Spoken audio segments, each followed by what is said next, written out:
Arcanon Poros. May your days be long.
They'll be calling you royalty.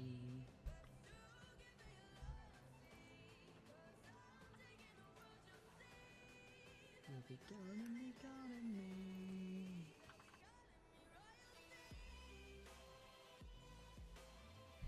Okay.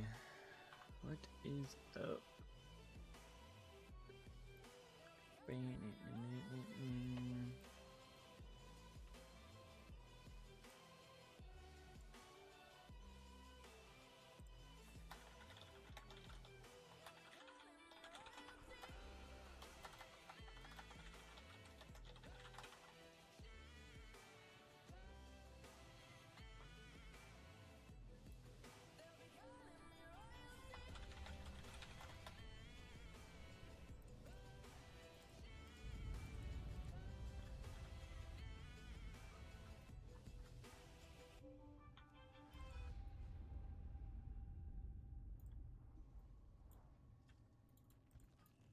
You'll be calling me royalty.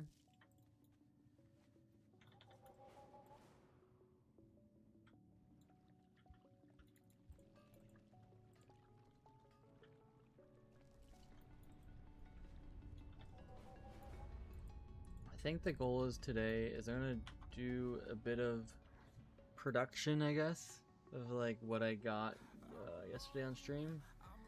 Make up my Quarium bars and do that stuff, and then I want to do some PvP today, just a little bit at least.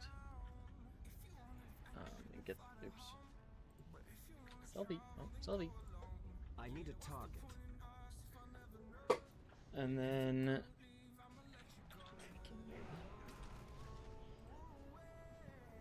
then I want to get my first conquest piece. There's gonna be the helmet. Then we can probably work on either the feathers a bit. We just keep going PvP if it's going good, or we can do a bit more farming. Watch more videos. See how she goes. See how she goes, baby.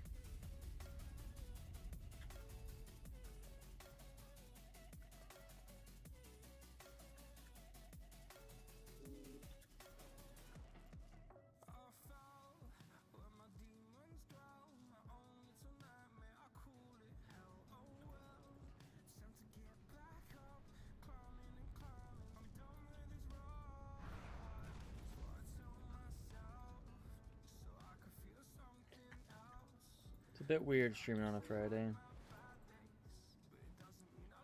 My solid, where were you?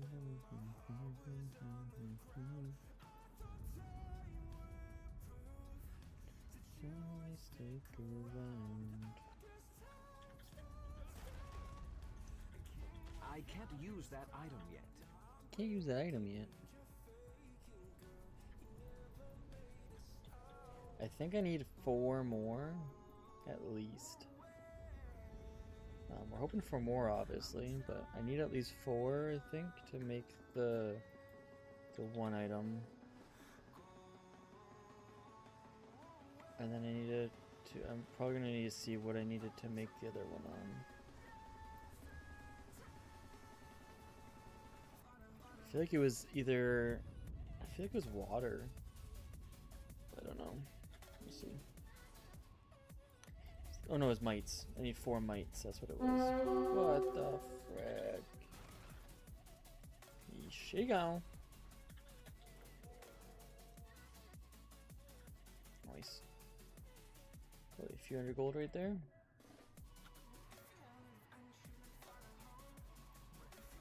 This knocks better than that guy. Was not expecting that guy. Oh, and this guy. They're all up. It's too far away.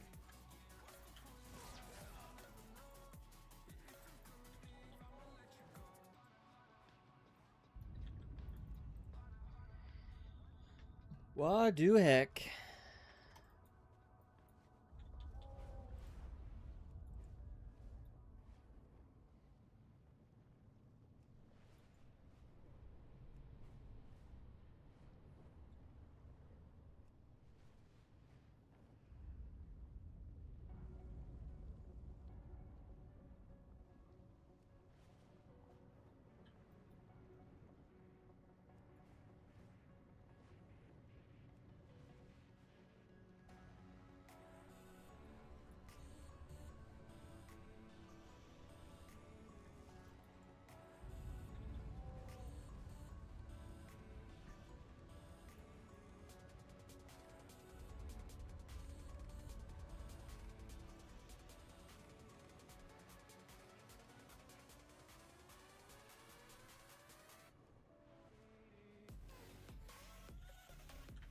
Let's go, baby.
We find the other rare is la question.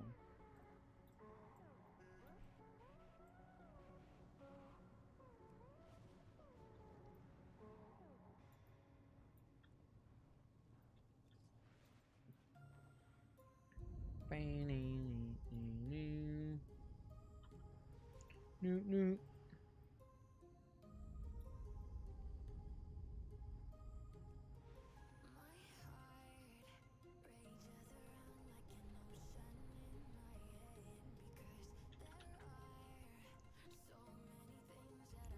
That's what, 2?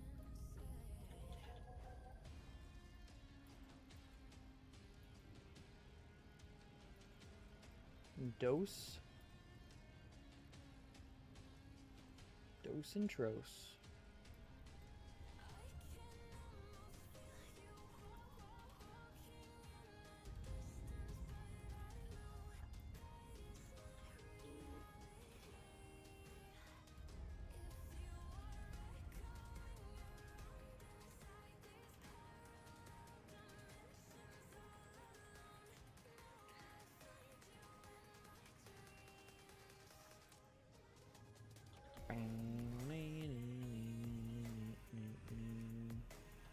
Noot noot.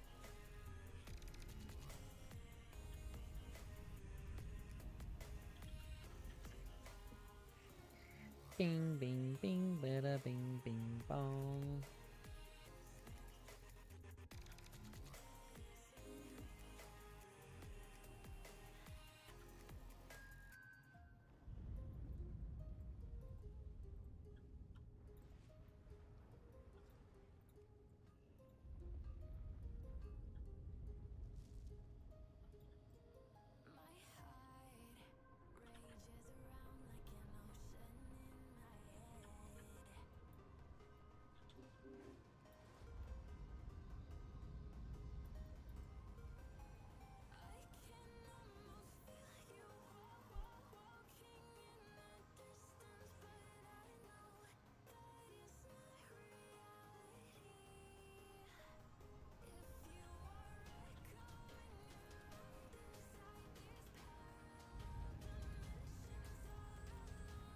Still no Corium, eh? Wonder how much Corium would spawn if I did like a farming session in Shadowmoon Valley. I feel like there's less spawn rates than Negrand, so I don't know if it'd be better or worse.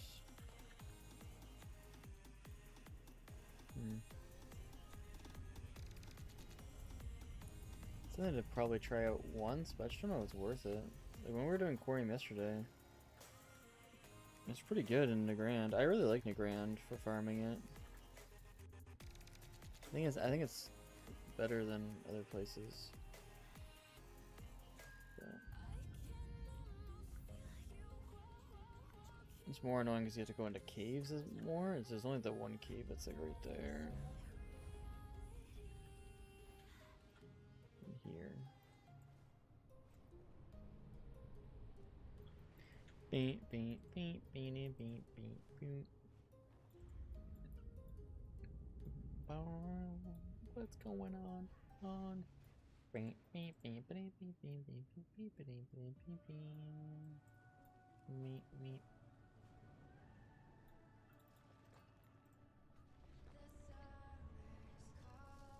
We're not really looking for Corium, we're just kind of hoping for Corium while we're looking for other things.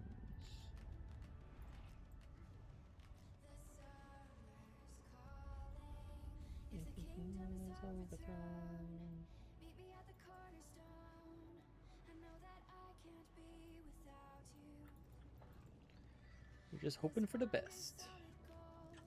The best, the best, the best.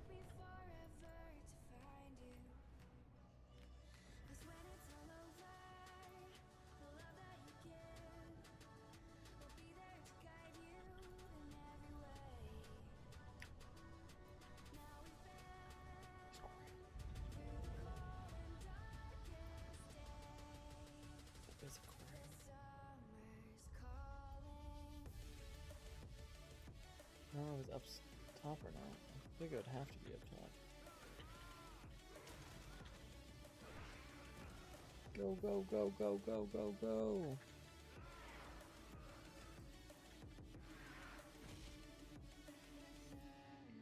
Go, go, go, go, I'm out of go. range.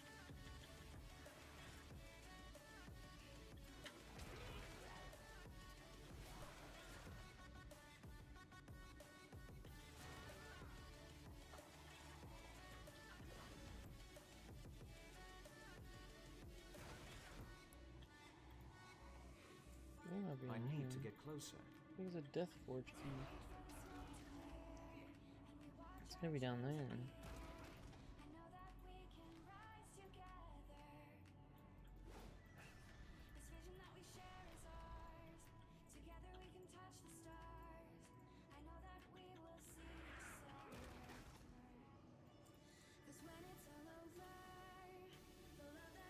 I think it's a Death Forge key. Death Forge key. Quest item.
if they fixed it.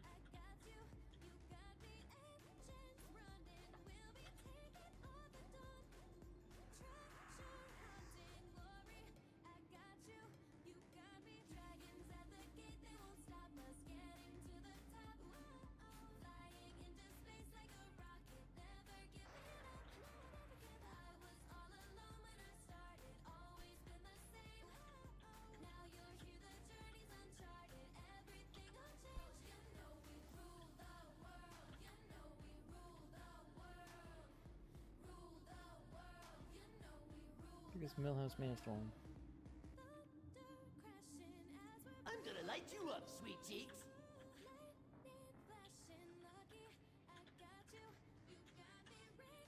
I'm out of range. Ooh. Nothing about Heroic Leap. I'm out of range. My freaking Corium no noobs. It's too far away. All right. Who ordered up an extra large can of whoop ass? Freaking scrubs.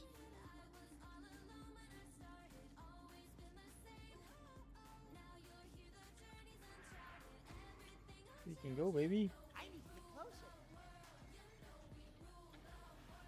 We outie.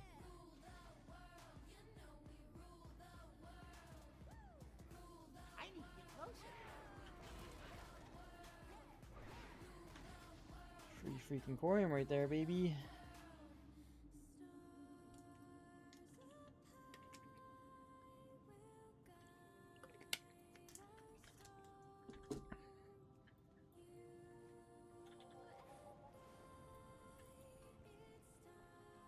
Okay. Back on the shadow grind.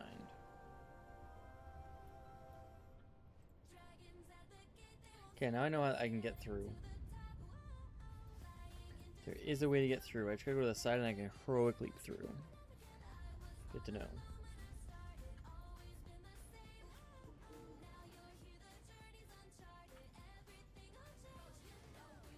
So, hard Corium battle plate.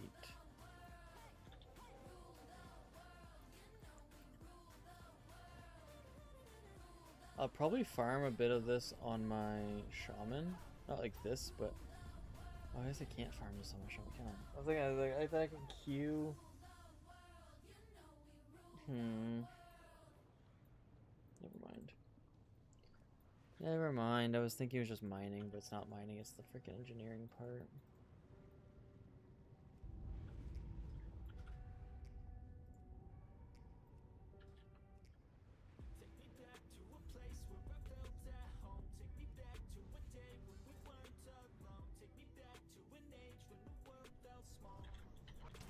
Way back and forward, blew it all.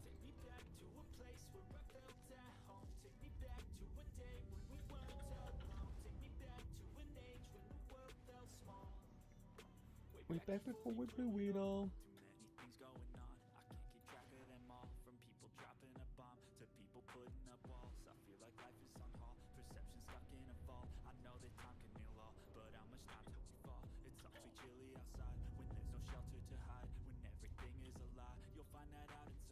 See if there's anything over here today. Doesn't seem like a lot of people were in Shadow Moon Valley on this, so maybe a good sign. The 2 rares are up.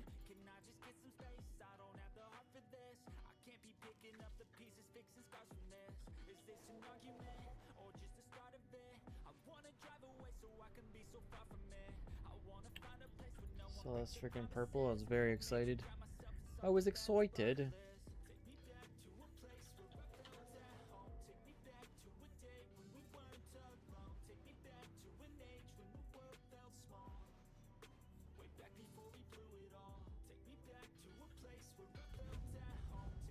Oh, baby, more Corium.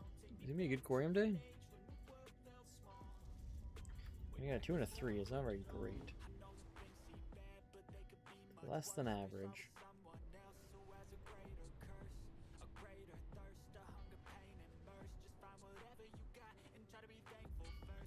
I don't think there'd be another Corium on this island, but you never know.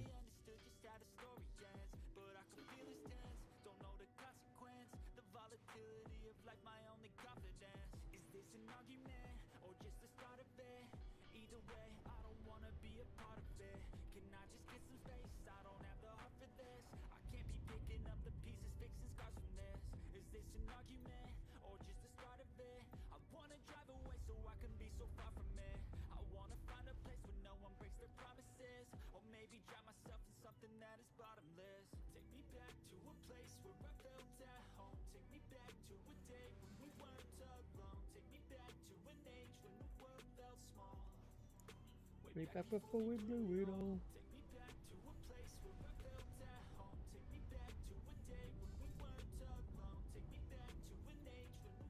It's too far away.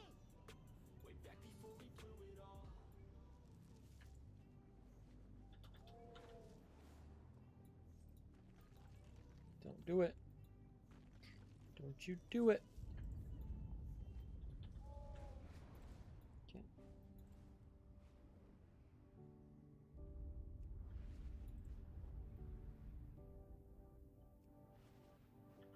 Check out this guy's up. Those guys are up. Then this guy might be up. Nope. I was hoping for some free primals, free monies. The transmoog.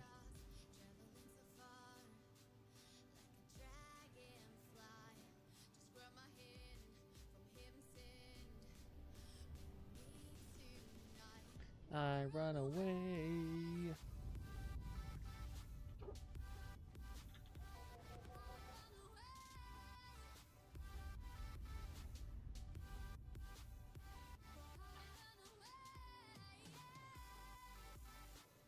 Bang.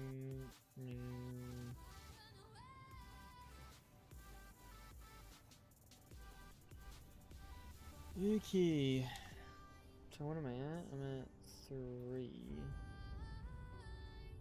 I think I have 6. I think I need 10, so I need 1. Well, I need 10. I need 2 more dots.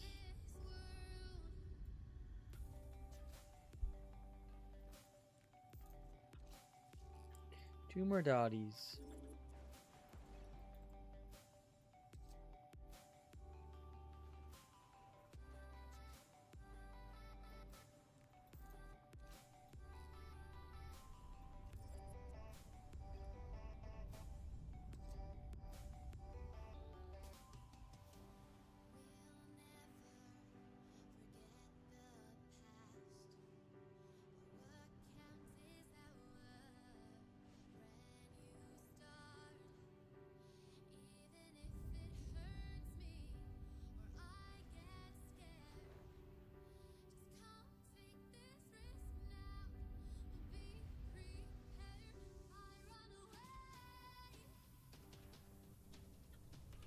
Adamantite.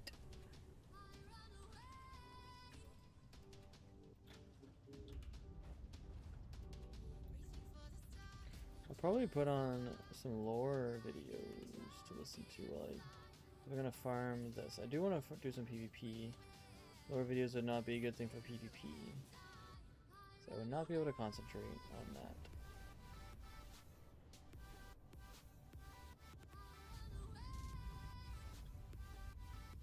Oh, this is my corium spot. This is usually corium.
It's too far away. There we go. Need one more.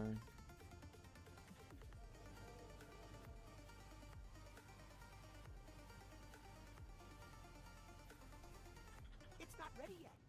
Here we go, baby.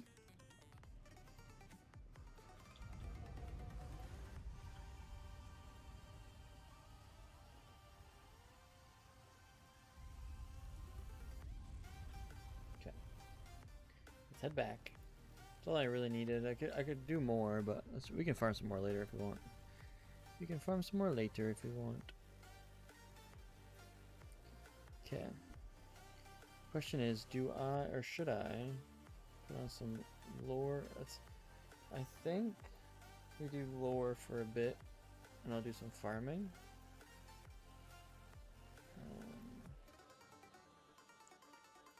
So I'll probably start loading that and getting it ready. But we will. Oops, wrong freaking map. But we will probably do some crafting first. Or look into it at least. See what I need to get for mites. I don't know. I need 4 mites at least. Which I think would mean I would need more The dark water? times will pass. Air I should be fine on. Everything I should be fine on but water. That will be the only question.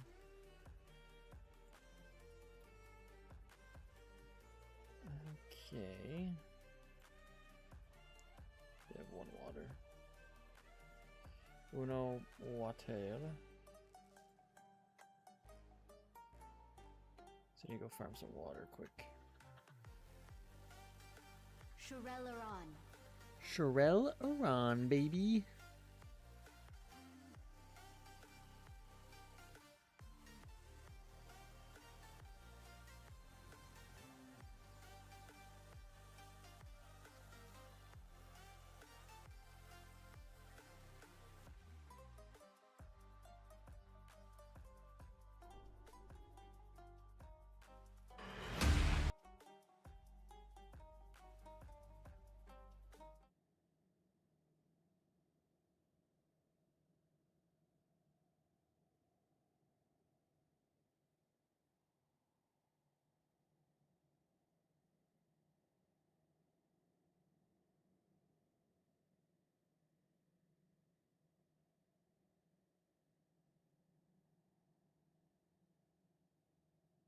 What the heck is this?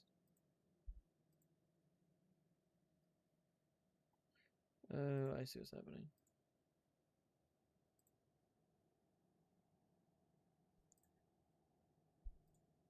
That's what's happening. So I just hit YouTube and then I went straight to it. What is happening? Okay.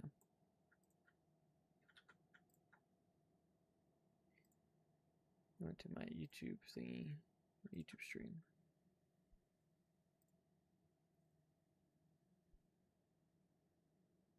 I see, said the blind man. Let's pull it back up. Go to this. Go to, what the heck is her name? This guy?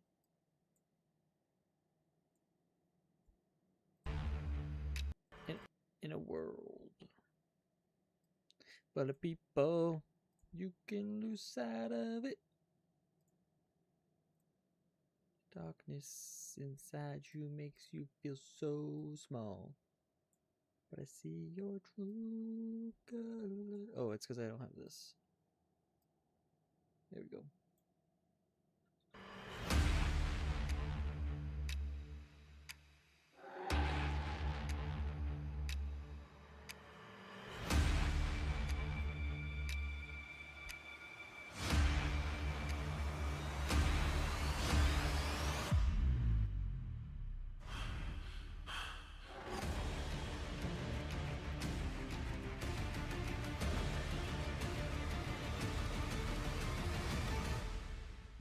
We're learning about the Burning Crusade today. Crusade. We've heard its name or title before, but what was it? Or rather, what is it? To know that, we need to understand what exactly happened to a Titan named Sargeras.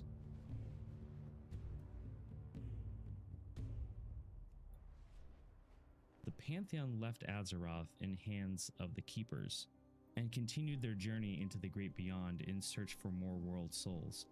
Now, we know that Sargeras had broken all ties with the Pantheon, because after learning about the Void Lords and their plans, his new mission was to purge the entire universe of all life.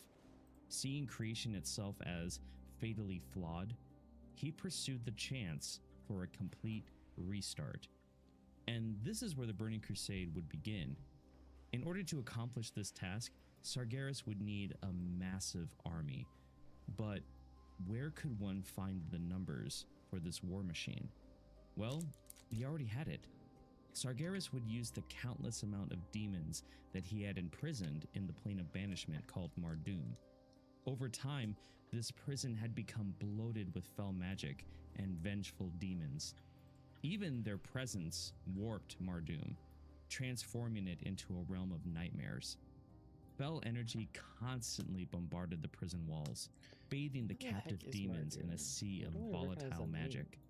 So it's safe to say that these demons were enraged, and that's exactly what Sargeras was looking for.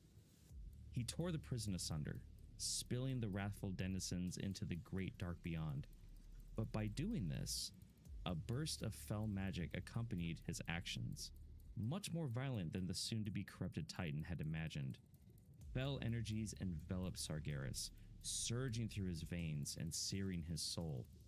His eyes burst in gouts of emerald fire. Fell volcanoes ignited across his once noble form, splitting his skin apart and revealing an endless furnace of blistering hate. Oof. But despite these changes, his mind remained focused on his all-consuming purpose: to prevent the Void Lords from possessing creation. And in order to do that, he felt that life had to be extinguished. Shattering Mardoom not only let loose the demons that he had himself imprisoned there, but it also ruptured the boundary between the Great Beyond and the Twisting Nether. It's too far away. This would be in the form of a celestial maw, a scar on creation, limbed in a storm of emerald fire. It would remain as proof of Sargeras' madness for all eternity.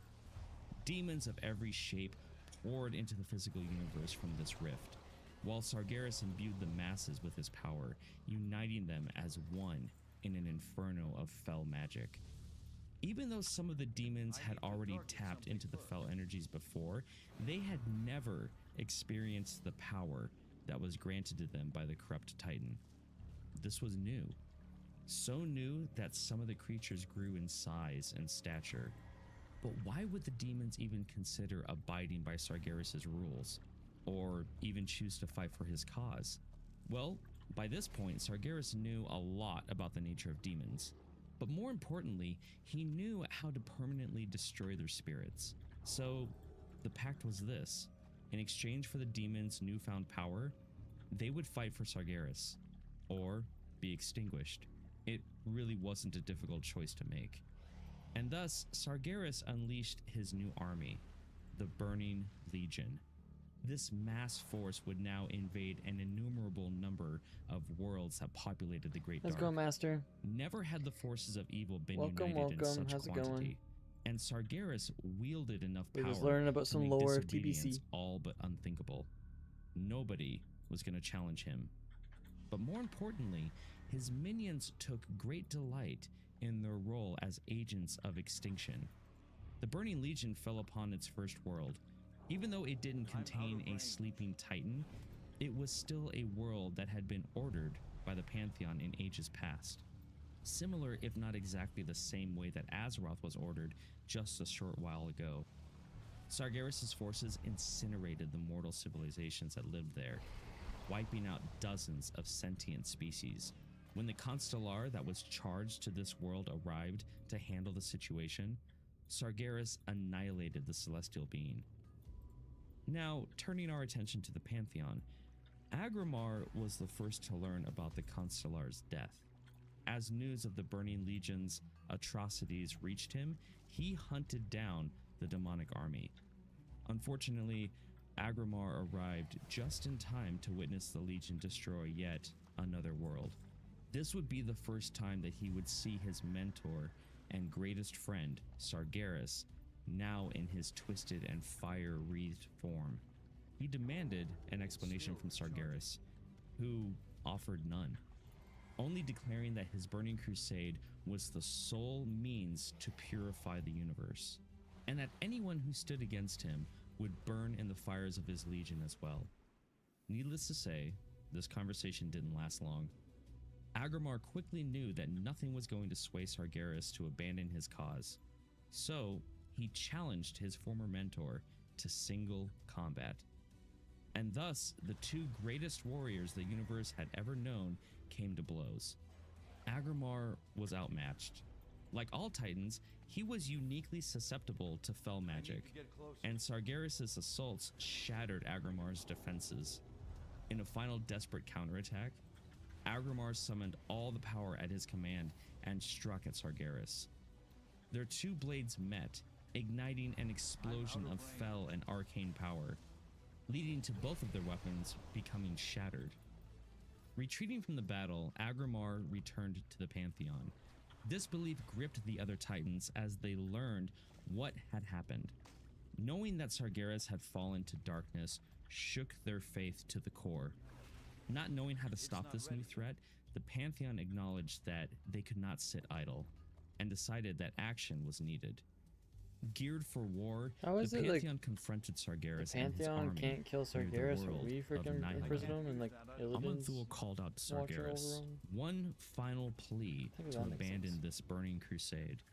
Adding on to this, he informed him of Azeroth, and how the world's soul on the newly ordered planet had more potential than any of the Pantheon had ever seen.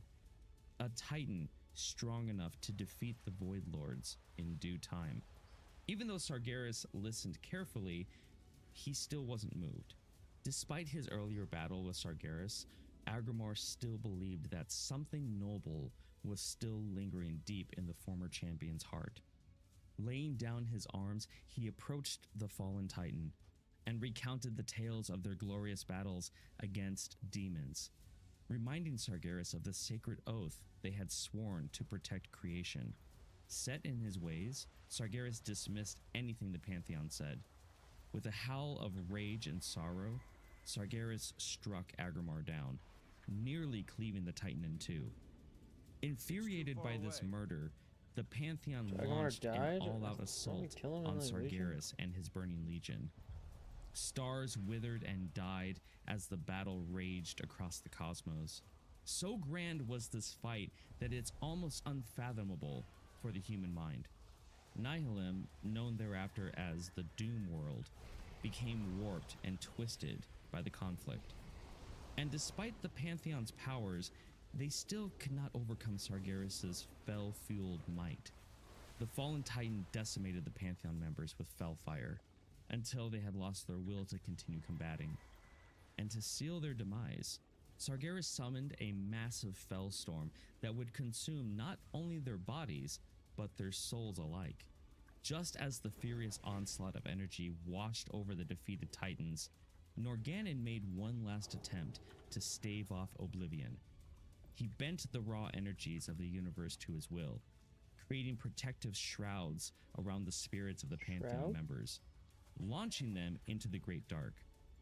And while their souls hurtled through the cosmos, Sargeras obliterated what remained of their physical forms. Unaware that the Titans' spirits had survived, Sargeras declared the Burning Legion victorious.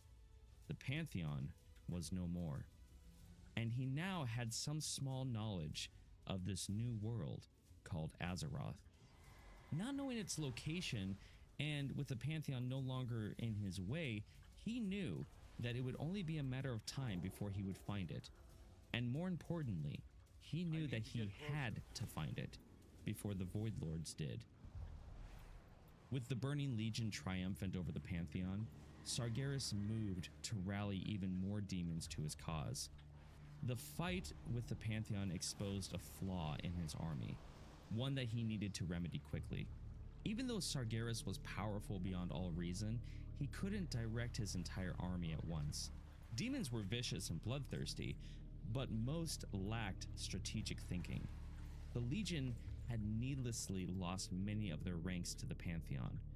With room to fill, Sargeras wanted cunning, tactically minded commanders to join his side, and he had seen a place from which to harvest such servants, a world called Argus. Argus was home to the highly advanced Eridar, a race far more intelligent than any other that Sargeras had encountered. The Eridar hungered for knowledge above all else, believing that with it, they could shape the universe into a better Argus. place. The Eridar were ruled by 3 individuals, not by might or fear, but by contemplating the questions of the cosmos and sharing the answers That's what with Legion? their I people. guess it would be Legion. The first was Or Legion. Archimond. He had a gift for finding the strengths in those around him. His bold demeanor inspired his followers to face any challenge presented to Next them. was Velen. The second was Kil'jaeden, Oh, it's the Kil'jaeden. most Then brilliant of the 3, and was considered a prodigy even among the gifted Eridar. He reveled in solving the most confounding mysteries of the cosmos. Lastly, there was Velen, the spiritual heart of the leaders, a relentless champion of peace whose wisdom could diffuse any conflict. Individually, each member of the 3 would have made an excellent leader, but it was their combined strengths that elevated their people to undreamed heights. This unity was the ideal solution for the Legion's weaknesses. But in order to conscript them to his cause, Sargeras would need to corrupt them entirely.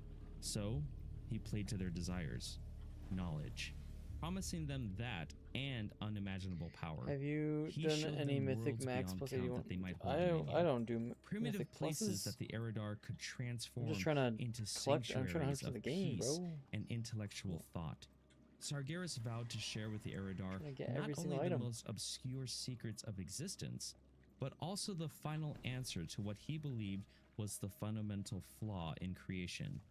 In return, they would devote themselves to Sargeras' grand work and help him remedy that flaw. Now, there's a bit of lying going on here, that's clear, and maybe more like omission, because Sargeras talks up a good How's it game going, here. Rick? The Eridar help him out, and they get the power and control of a ton of worlds. Now, digging a little deeper and not trying to go off the path here, but in the novel Rise of the Horde, it says Sargeras had told them, meaning the 3 leaders, that the Eridar were exactly what he had been searching for, a strong, passionate, proud people who would serve him and advance a cause that would bring all worlds, everywhere, together. He would enhance them, he said. He would change them, make them better, give them gifts that the universe had never before seen. For indeed, the universe had never before brought together the powers that Sargeras claimed and the uniqueness that was the Eridar. And what Sargeras had told them would indeed come to pass. So he did leave out a lot of dark details, but let's continue. This offer excited both Archimond and Kil'jaeden. They both were proud to be part of this grand undertaking, but Velen, he wasn't convinced. Something was off.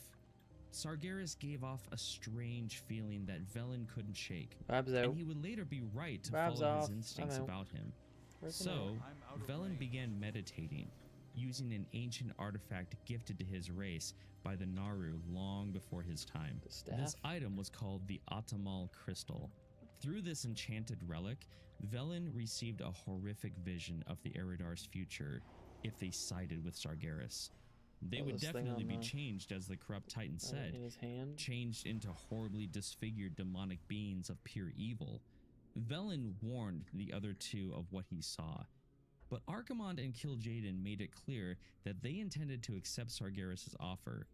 This put Velen in a tough situation, Tuffy. because now he feared for his life. The possibility that the other 2 leaders would kill him if he continued to distance himself from the new plan was very much at the doorstep. That plan being to basically enslave themselves to Sargeras' will.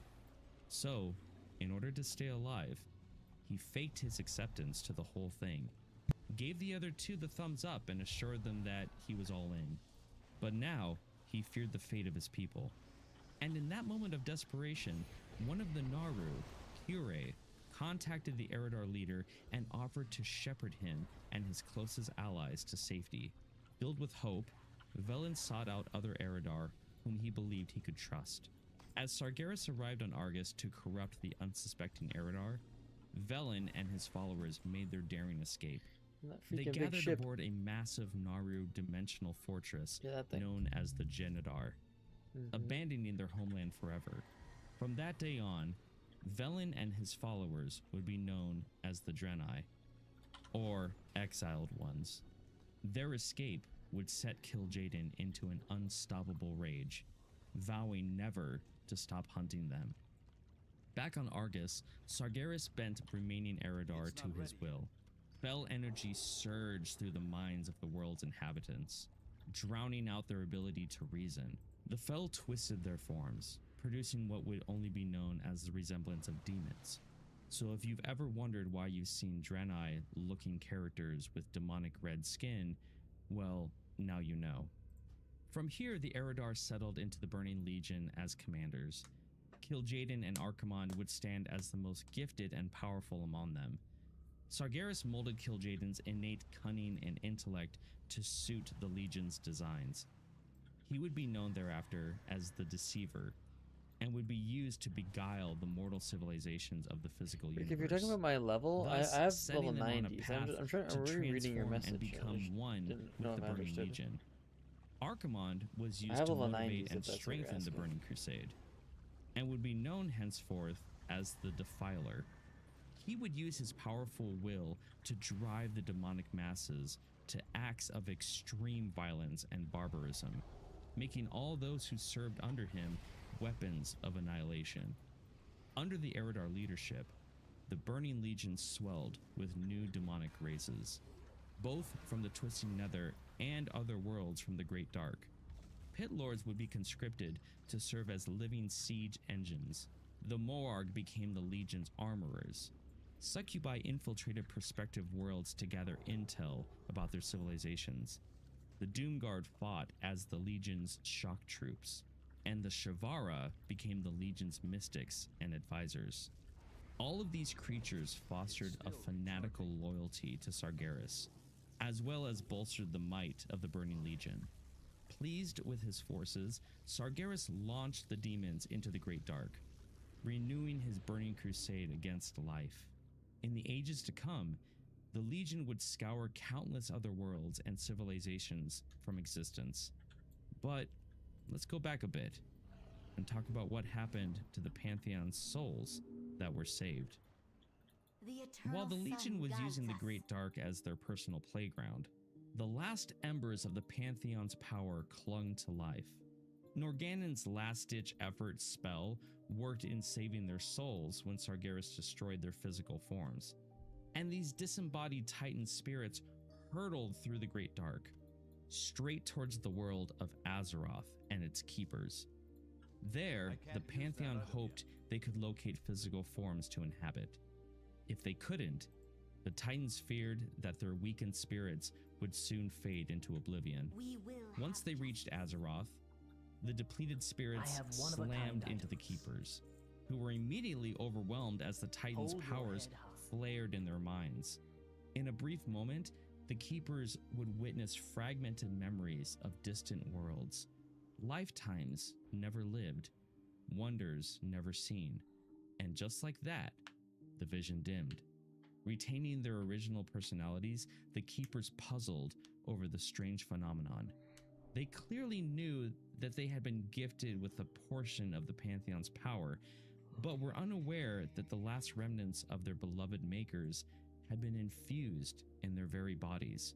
Calling out to their makers, the Keepers looked for answers, only to find silence. This troubled them, and they sank into a period of confusion and our unease. enemies will fall. Now, these are strong emotions, so strong that the old god Yogg Be ready for Saron, anything. who was State your imprisoned business. beneath Ulduar, sensed these feelings. And after eons since the ordering of Azeroth, an awareness had begun to stir within the creature. The Our old god enemies had will fall. devised a plan to escape from its The jailers reckoning is at by hand. corrupting the Forge of Wills, infecting its creation matrix with a strange malady known as the Curse of Flesh. Any Titan Forge created by the machine thereafter would fall victim to this affliction. Some would even spread this to previous generations of Titan Forged. The curse. Okay, one sec. We're gonna make some stuff. So eventually, so what are we making? We're making hard Corian battle plate. We are starting with this bad boy. Okay, that is done. And then which one do we want to make?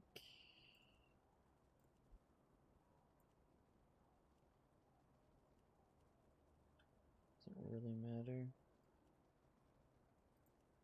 We're all about the same. So we just start with Durkee at the top. Greetings. So we get that one done as well. Many deals for a friend of the Rumbles. She go. Nice.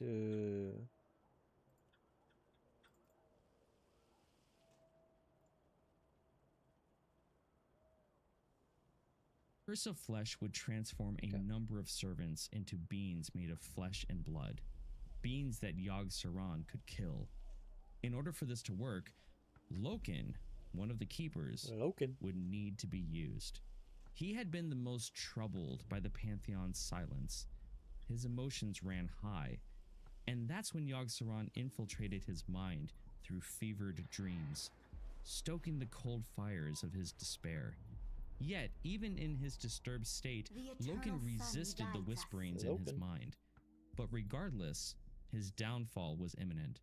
As he drifted deeper and deeper into an emotional state of darkness, he would seek comfort from a Vrykul named Sif, who happened to be the mate of his brother, Thorim.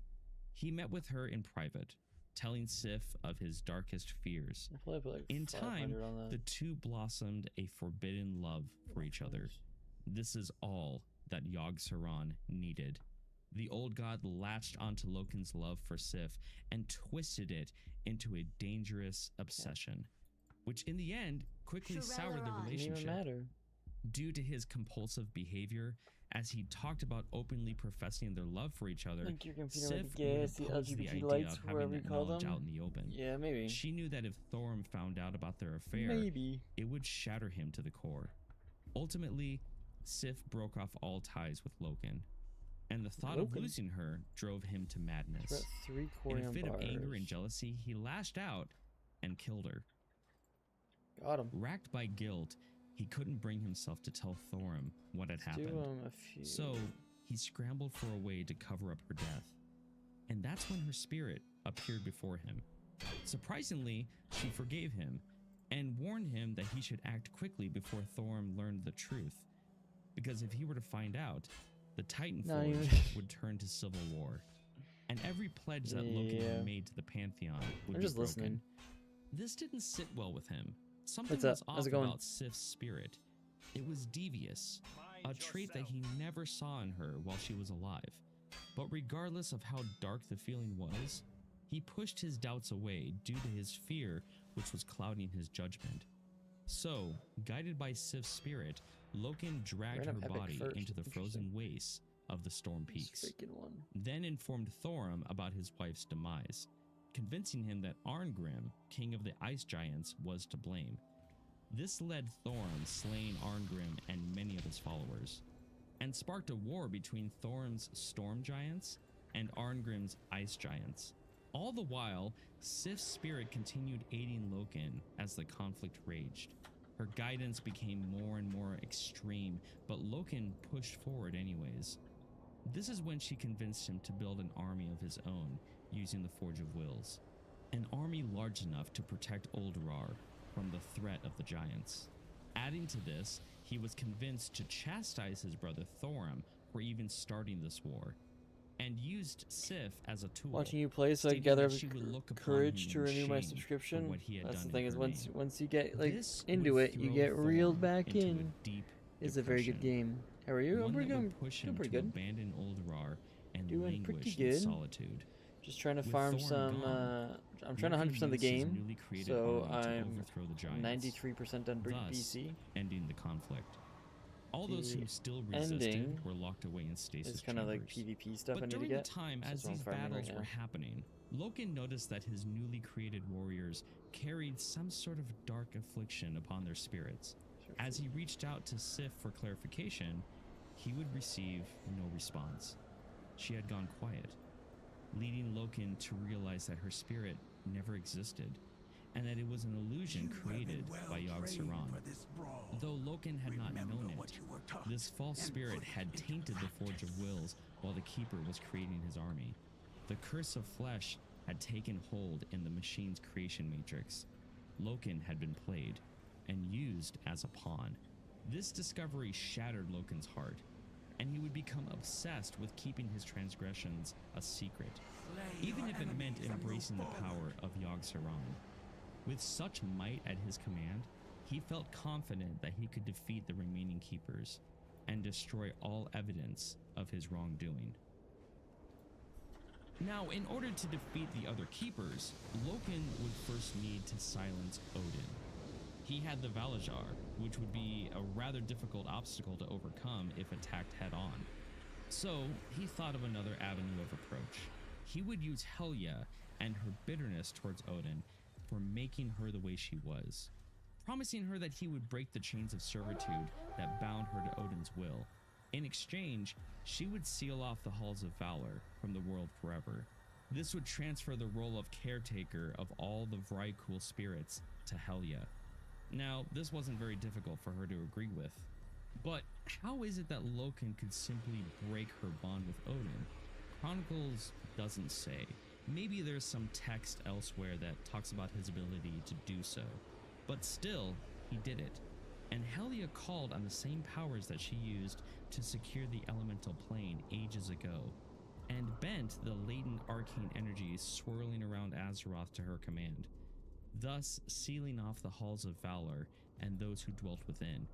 Odin and his Valajar tried to escape the floating citadel, but they failed to break the barrier that Helya created. Odin and his army would remain trapped within the Halls of Valor for ages to come. Helya, now free from her life of servitude, made a new home for herself and the Valkyr. She created an enchanted refuge far below the Halls of Valor, binding it to Azeroth's great seas. This place would be known as Helheim, and become the final destination for many Vrykul spirits after death. Not all would join her in Helheim, though. Some would disappear into the Shadowlands. So weird, like I'm and learning would like watch over the physical world, the Burning Crusade, at and it's times just like there's all guiding these the like dead random back to the things. land of the living. As for Helya, the darkness that had festered in her heart transformed Helheim into a place of Looks like nightmare they all and went shadow. might. The Vrykul that But we arrived still there own might. found themselves turned into okay. vengeful, wraith-like beings. These cursed spirits were known as the Kavaldir, and they became one with the ocean mists. They would raid and plunder the shores of Kalimdor for all eternity, driven by their malice and anguish that burned inside of them. With Odin and his army sealed away, Loken was free to continue his downfall of the remaining keepers. But a new threat was on the horizon. Mimiron had been looking into Loken's new army, and he knew something was off. But before he could dig deeper, Loken infiltrated the Keeper's workshop, killing Mimiron and staging it as if it were some tragic accident. However, he wasn't completely dead. His faithful mechanomes realized that his spirit lived on, and began constructing a giant mechanized body to house the Keeper's soul. Even though the heroic act saved him, Mimiron would never be the same. His brush with death broke his mind, and he secluded himself in Ulderar's vast workshops, focusing on his clockwork inventions. Now, Loken had set the timer on the clock. Soon the rest of the Keepers would know that something was up, and he needed to move fast because anything could be planned against him. He started by confronting Freya at the Temple of Life. The battle raged between the two and their followers. Ultimately, she fell to Loken and the shadowy powers that Yogg-Saron had granted him. More so, the old god seized on Freya's weakened state, compelling her broken spirit to withdraw into the halls of Ulderar. where she would spend her time tending to a garden at the heart of the fortress. While battling Freya, some of Loken's army attacked Hodir at the Temple of Winter. Two fire giants, namely Ignis and Vulcan, led the assault. They encased the temple in an inferno, sapping Hodir's wintry strength and decimating his followers. Loken would arrive later to subdue Hodir with little to no effort. And just like with Freya, Hodir's mind was warped by Yogg-Saron, forcing the Keeper to retreat into the frigid chamber within Uldurar. There, he would remain in seclusion for millennia. Now Tyr and Arcadis would be the two remaining keepers not to fall victim to the betrayal. Tyr knew that something was up with Loken, only to confirm his suspicions when Hodir was attacked. But Tyr wasn't in any position to confront Loken directly. The fallen keeper's army roamed not only Uldurar, but the whole of Storm Peaks. So, escaping seemed to be the only plan. Tyr took Arcadis and their close friend, a Titan-forged giantess named Ironaya, to the outskirts of Storm Peaks. There they waited and watched Loken's schemes unfold and began planning their next move. While Loken's forces scoured the land for the missing three and ultimately never finding them, Loken asserted sole dominion over Uldurar, altering the machineries within the fortress and using them to anoint himself as the new prime designate of Azeroth. Lastly, he disabled the Forge of Wills, banished a number of servants to the Storm Peaks, and finally sealing off the Fortress of Uldurar. Loken languished in regret within Uldurar's silent halls. Despite all that he had accomplished, he feared that the Pantheon or Algalon would return to Azeroth someday.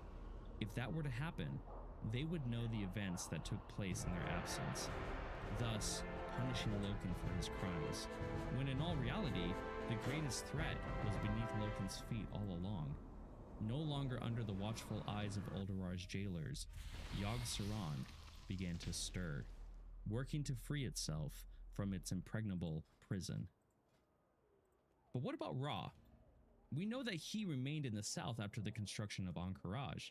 So what's his part in all of this? Loken always expected Ra to investigate what had been happening in Uldurar, but surprisingly, the High Keeper stayed silent throughout these world-altering events. And being driven by curiosity, Loken sent a portion of his army to Uldum in order to investigate Ra's activities, but they never found him. Even the local Mogu, Tol'vir, and Anubisas said that he simply vanished. These meetings with the Titan Forge would not only disseminate knowledge, but the curse of flesh from Loken's army would also spread to Ra's servants. Now concerning Ra, Loken and the Titan Forged didn't know that he had experienced a revelation, a terrible one, so bad that it drove him to seclusion. When the Pantheon's power and memories had been infused in the Keepers, Ra was confused, much like his siblings. Over time, he concluded that this event was more than just an anomaly. The influx of power was the last remnant of the Pantheon's spirits. He struggled with the idea that the Keeper's creators had fallen. What he did next was something that no other Keeper had done. He extracted the lingering power of Aman'Thul from himself, storing it in a mountain vault that would become known as the Veil of Eternal Blossoms. There, the High Keeper hoped to preserve what little was left of his Titan creator. Retreating to the catacombs beneath the land, Ra would meditate on what he had learned. Without his presence, the loyal Titan Forge developed new cultures, very distinct from those of the Northern Kin. Most of the Tol'vir gathered around Uldum, making it their home.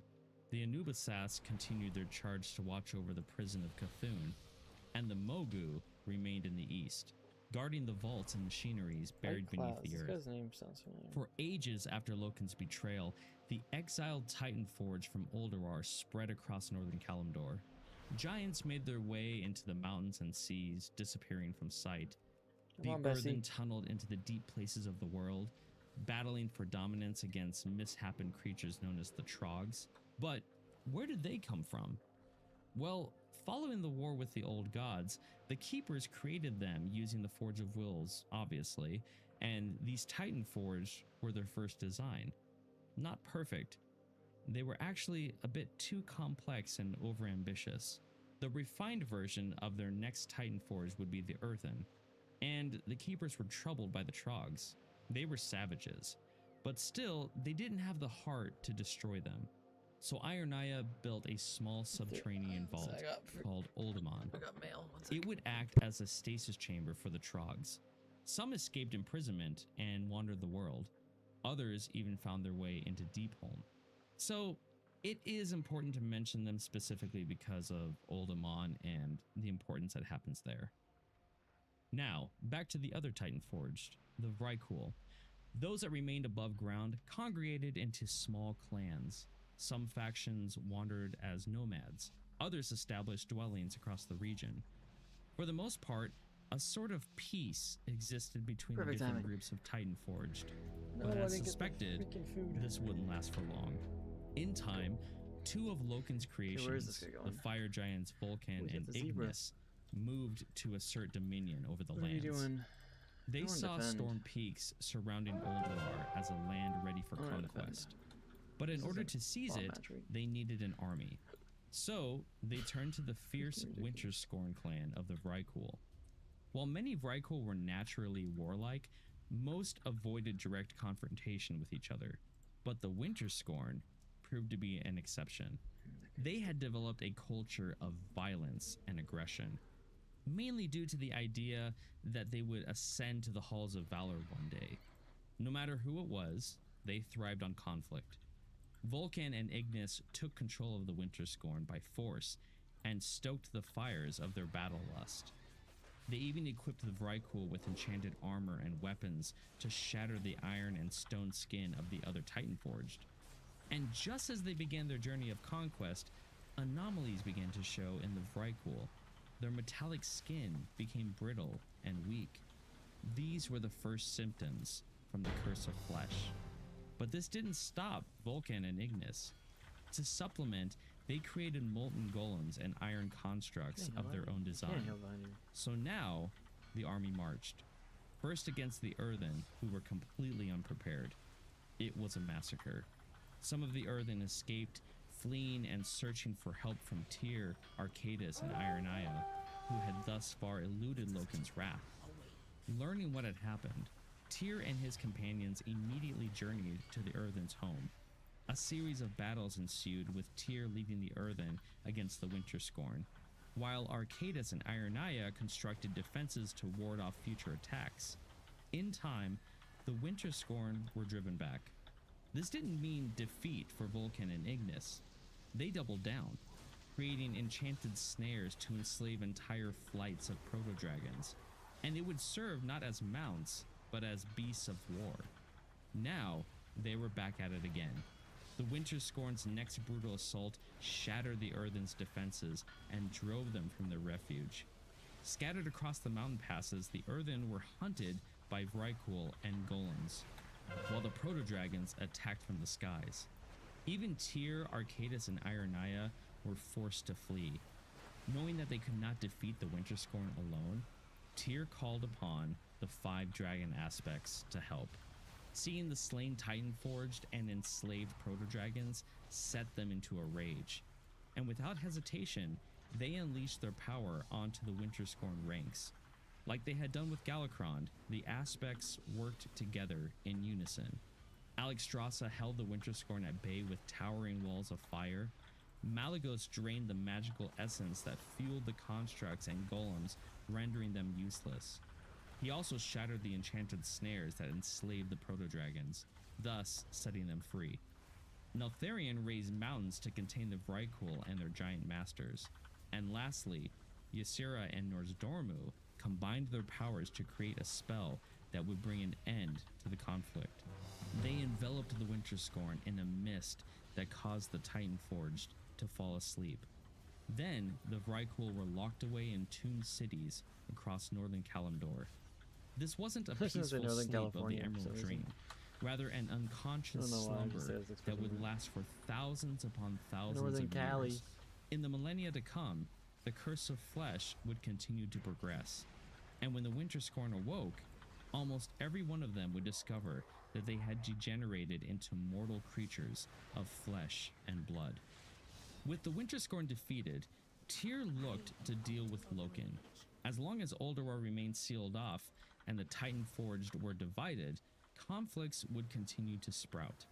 If Loken wasn't taken care of, Azeroth would spiral into an abyss of war and chaos.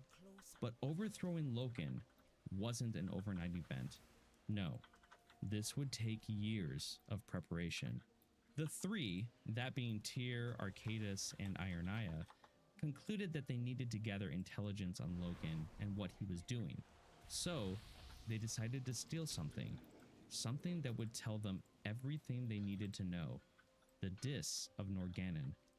And if you remember from the previous video, the Dis of Norgannon were made to record everything that transpired on Azeroth, so that if or when the Pantheon returned, they would have a full record about what happened in their absence.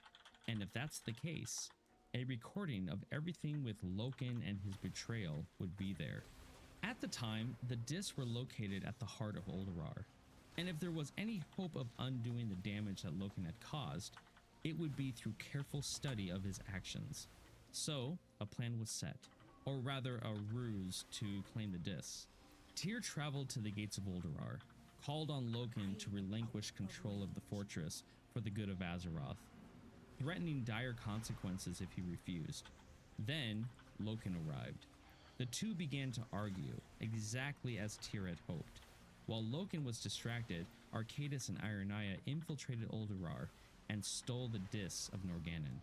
Once secured, Tyr and his companions escaped back into the ridges of Storm Peaks. Knowing that Loken would hunt them down, they decided to travel south. But before leaving, they gathered a large number of Titan Forged who dwelled around Ulduar.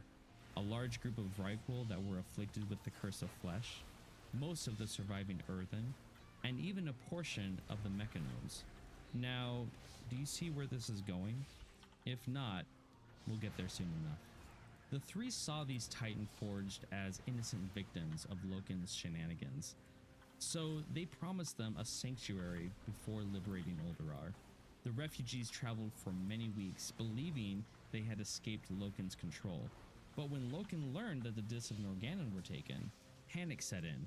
He thought, if Tyr and his allies presented Algalon or the Pantheon with the Dis, his life would be over. Out of sheer desperation, he turned to the only creature he knew that could destroy Tyr and recover the Dis. Ancient Cathraxi monstrosities known as Zakaj and Kithix. They served as the Black Empire's most ruthless and cunning generals. But they had been sealed away, along with many other of the Meraki, in underground chambers alongside the old god. Carefully, Loken excavated these tombs and roused the creatures back to life, ordering them to kill Tyr and all who followed him. Sensing the lingering connection of Yogg-Saron in Loken's mind, they obeyed without hesitation. Far to the south, in a tranquil and temperate glade, Zakaj and Kithix overtook the fleeing keepers and their followers. Tyr ordered Arceus and Ironaya to lead the Titan Forge farther south, while he stayed and held off the Cathraxi for as long as he could. The battle between Tyr and the raised Black Empire generals raged for 6 days and nights. Neither side gave ground, and as fatigue set in, Tyr realized that sacrifice was needed in order to protect his friends. Unleashing his remaining power on the Cathraxi, he expended his life in a blinding explosion of arcane energy that shook the bones of the world, and then... Oh, to be continued.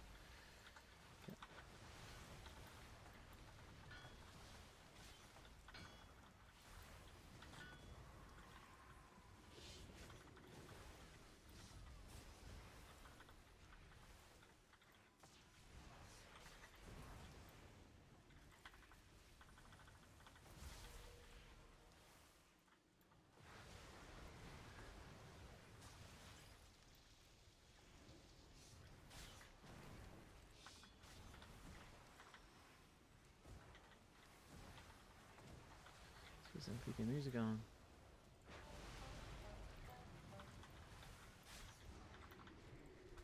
I don't know what the frick's. I do not have a target.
I really wish they brought the spitting emote back.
It is too far away.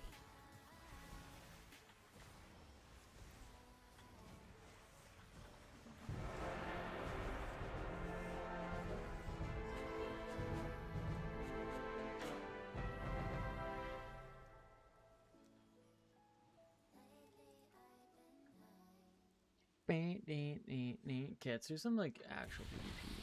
Hopefully. Let's do some like arenas. Is there anyone on to do arenas with? No. PvP. Do some just skirmishes for now.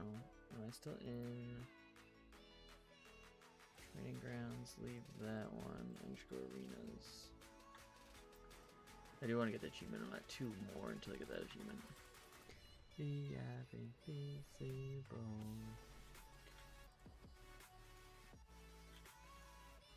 It is too far away.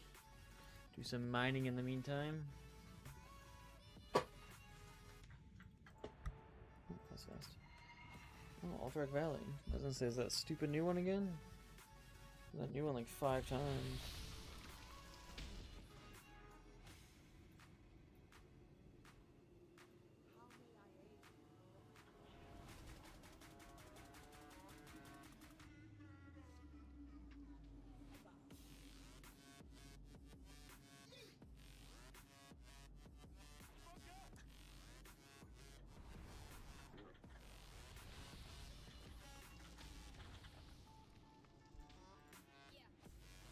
Where's all these?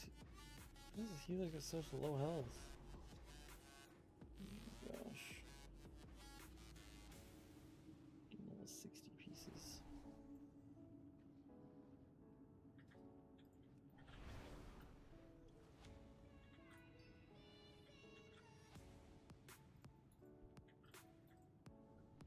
Hog Monka. What the heck? I like the hair's choice.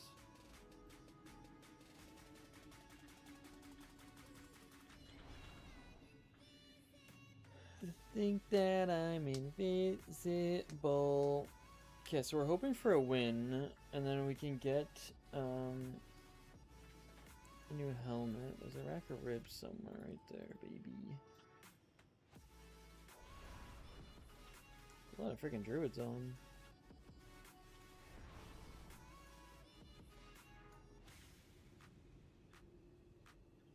A lot of freaking healers.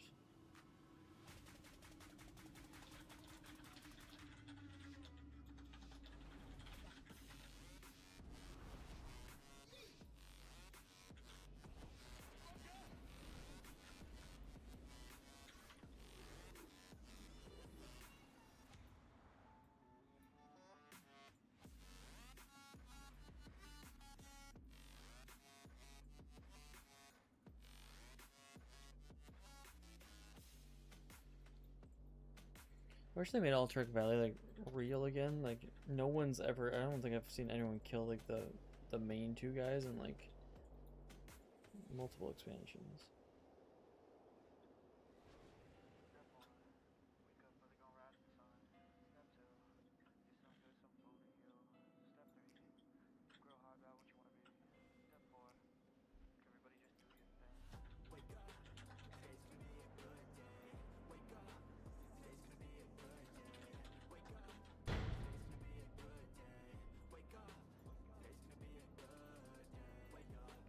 Today's gonna be a good day.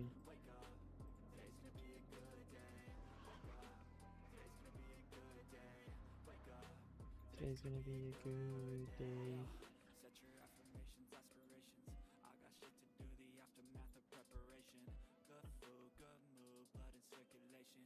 One step at a time, yeah, that's how you make it. Set a goal you control and the steps you take them. I try to pick one. See how she goes.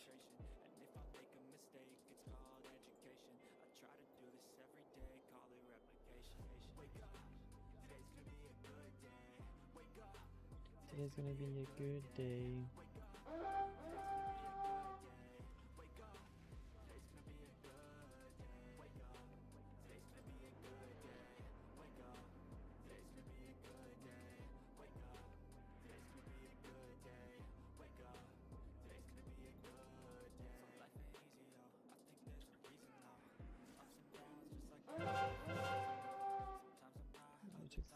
took that. We took that. Freaking dismounts, man. Dumb game, man.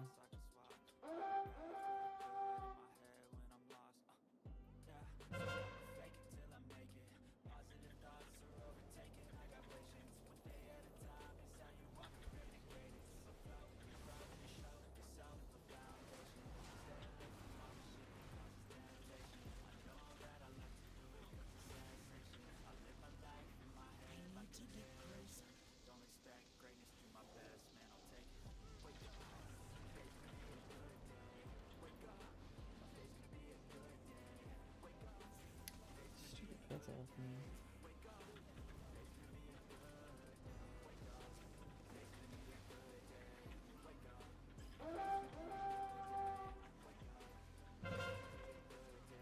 You get To battle.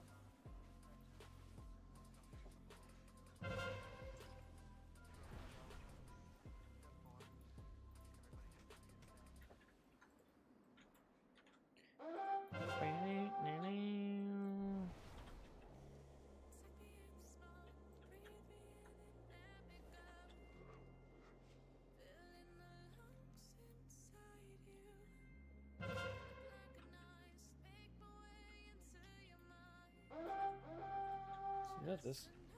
Oh, there you have a good reach.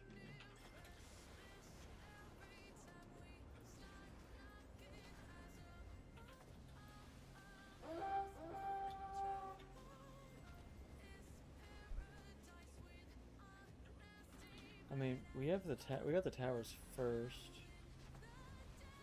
Maybe that will help.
go, baby. Finally.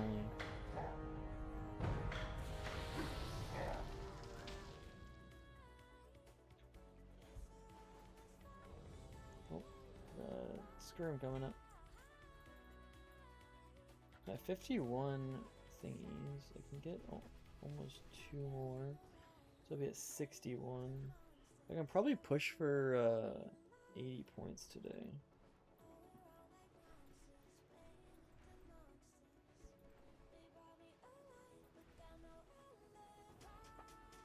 We'll probably push for 80 points.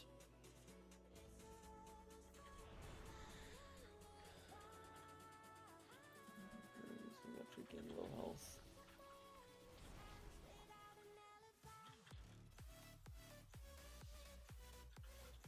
Low health scrubs.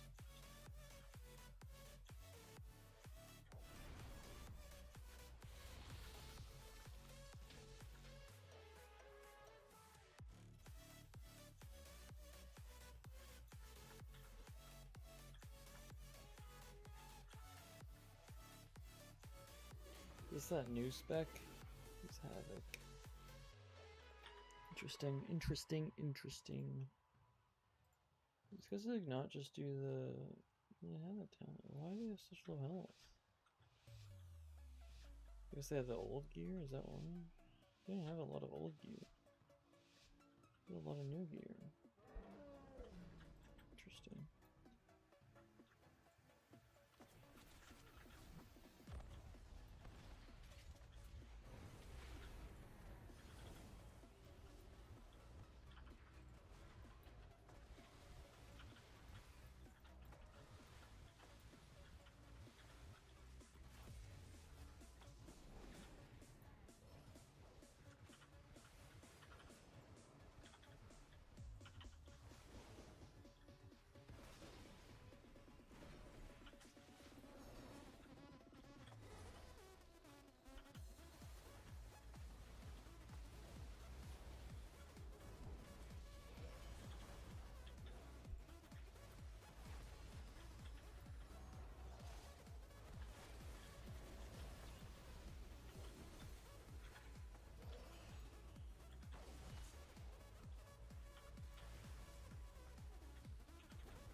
That'd be some of the. That was one of the easiest ones.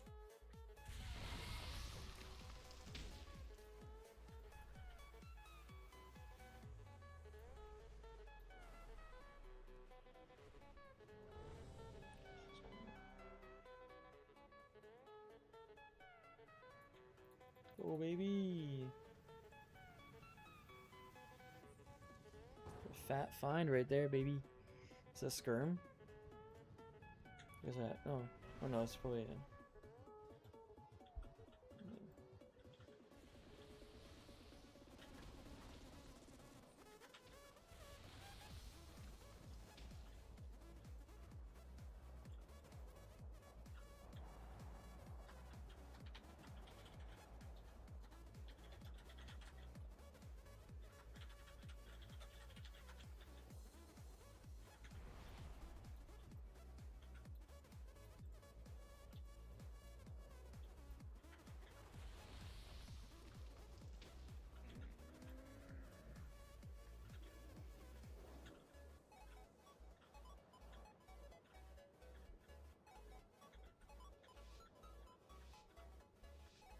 This will give me an achievement if we win.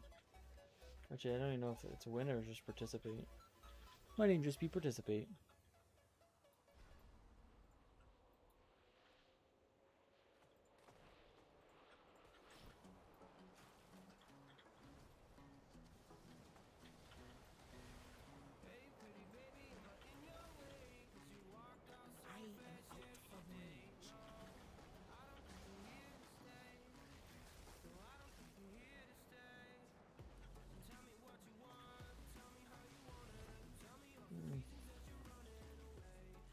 like a little bit.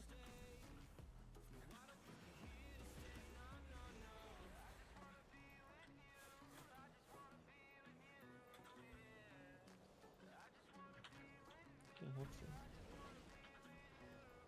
Okay. This is the easiest freaking thing ever.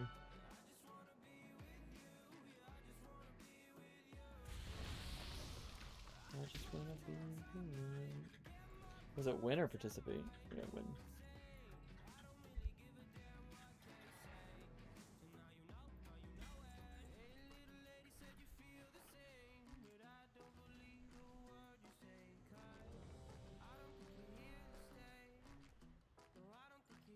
These freaking skirms are just instant.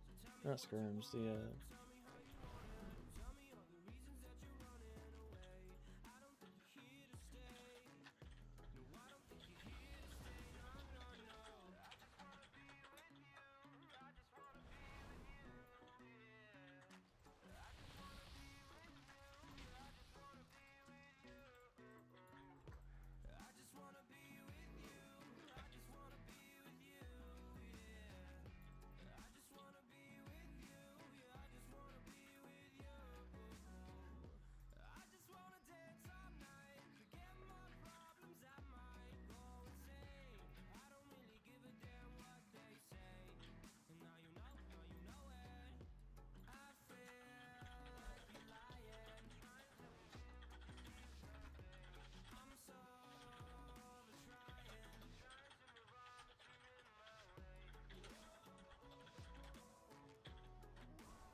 smoked him.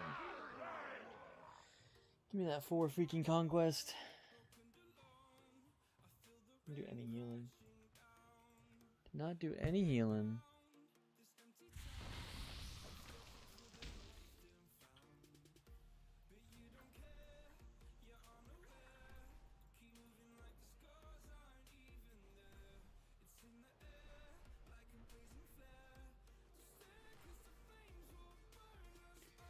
We'll probably make our way down to downtown.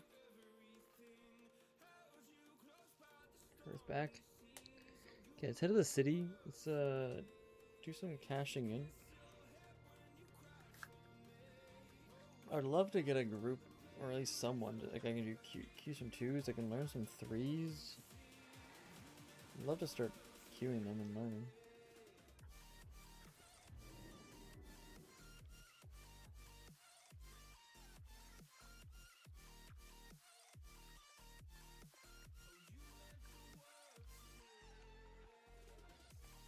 Let me see if Valet is gonna be on at one point.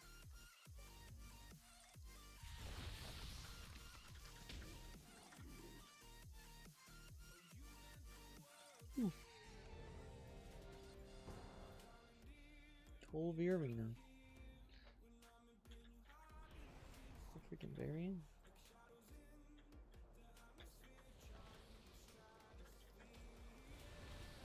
Announcement.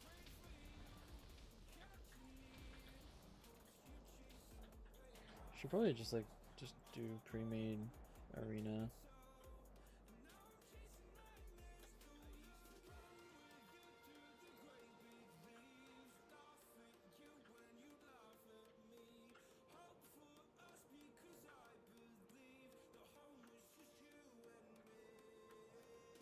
The only thing is, like, a lot of the ones that I'd want to play with is like a rogue, but I don't think I do well with rogues.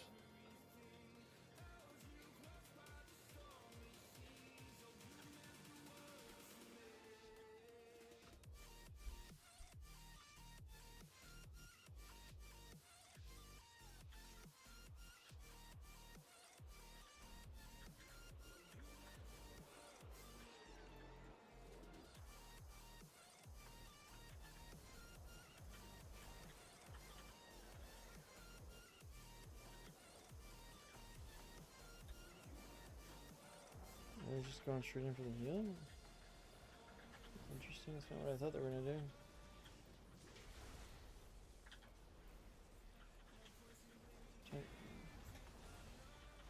He freaking casted that fast. Why is he so elemental now?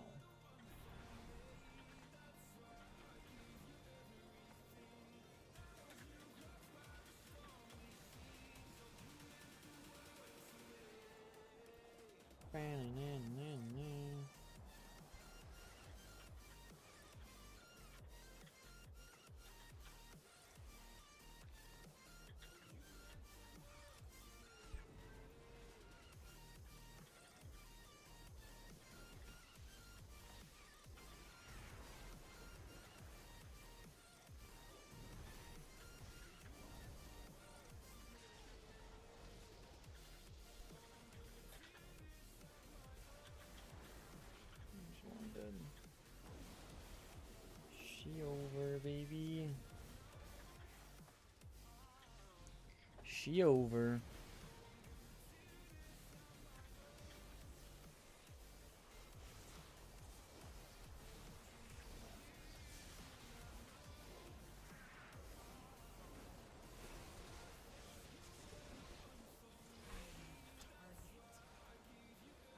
Suck that killing blow, baby.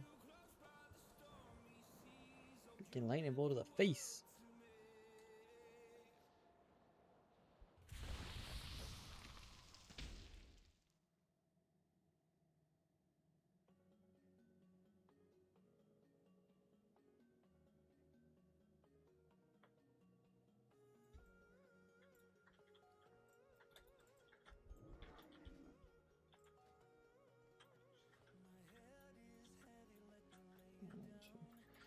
So if I do it, if I just queue 2s, or like I know I'm queuing a whole bunch of arenas, I'll probably put the add-on back on.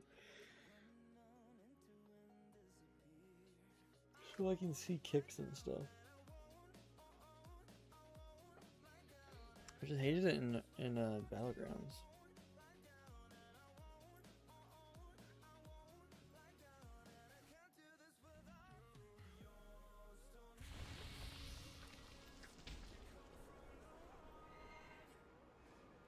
How do I know when I have something at the Great Vault?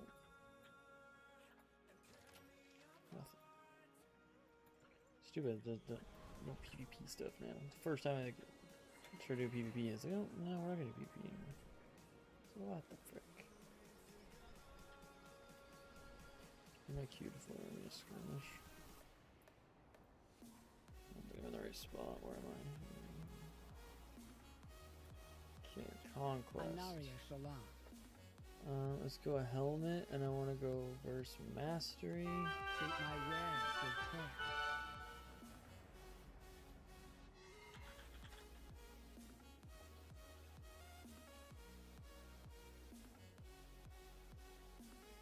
Come on.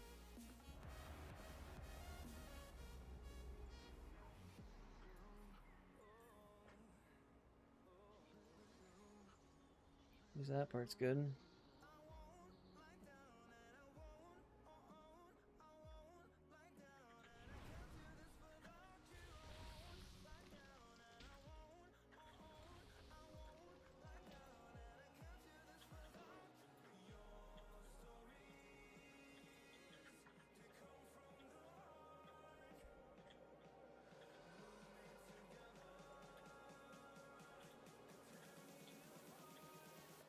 I assume you have so much health compared to everyone else. So weird. I wonder if there's a reason.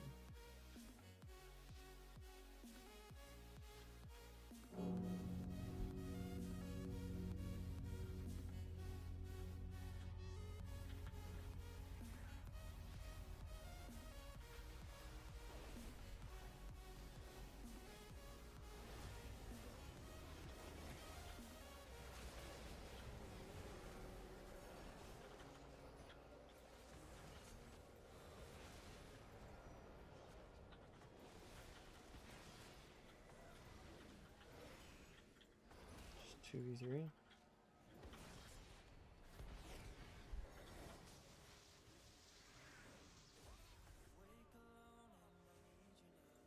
Okay. That's interesting. Feel bad for them, but game's the game, I guess. Game is the game. Okay, let's look this up quick. Resto, Shaman, best choose partner. Arms Warrior, Demon Hunter, Demo Warlock. I didn't think Warlock would be that good. I don't know what makes it good or not. One of a kind. That's the real question. Return when you need more. Honor, we're gonna buy 2 of these bad boys. Shoreleron. So that's 63 now. Let's see if I can do some PvP. See if I can join anyone.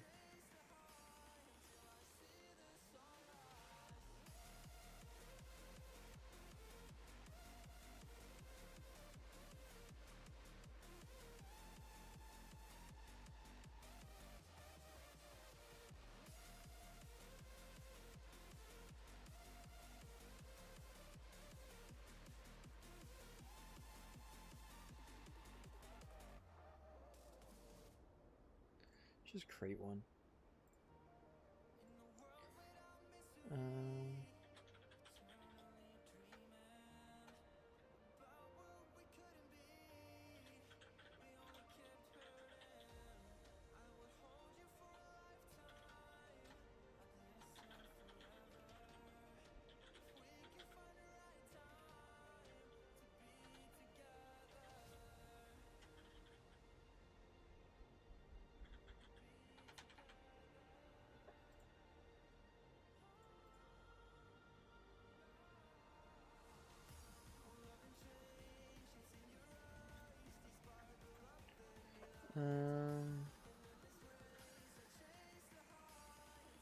So let's go my add-ons.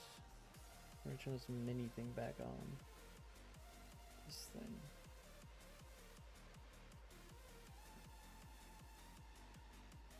See how that goes.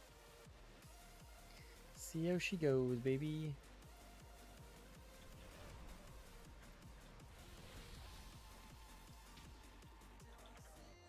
Okay, actually queue for something else while I'm doing that.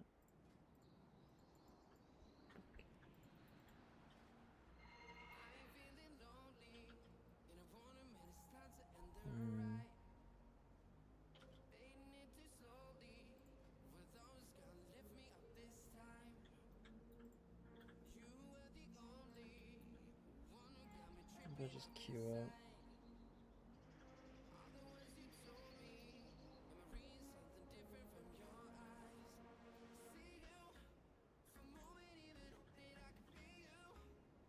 So many healers.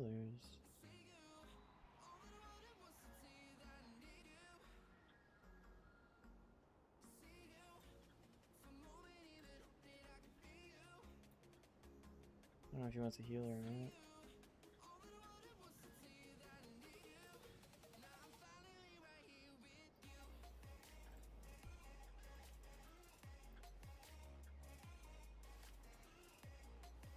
Let's try her out, see what happens.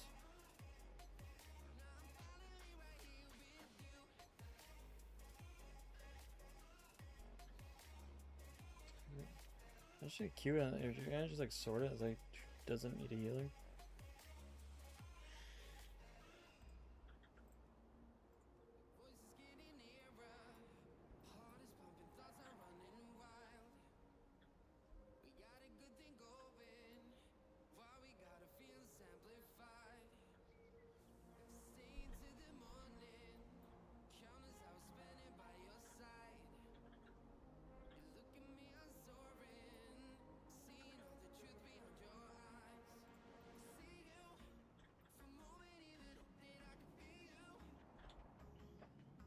Ooh.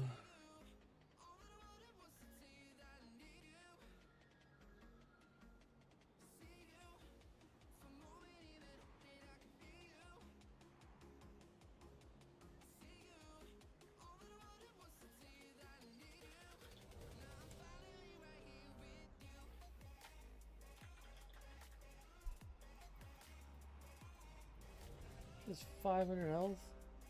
Oh, I have 500 health. I was like, what the heck? I was like, oh my gosh. Hello. Salut. So what is this? Oh, I should be doing. I could have been doing rated thingies. What do I hand this in?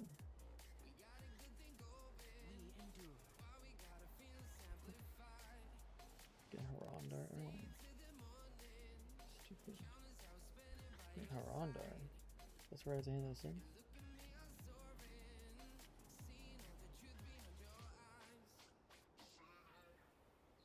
Let's go to Void Storm.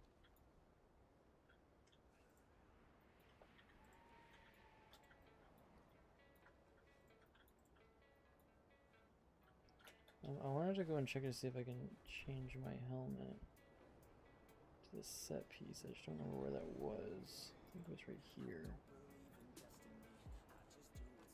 And it goes to verse mastery, but I get that, so let's do that.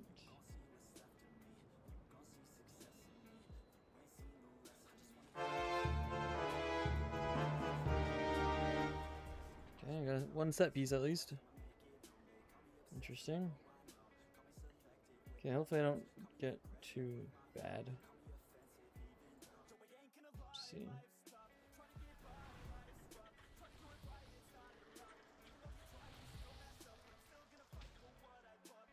Holy Priest.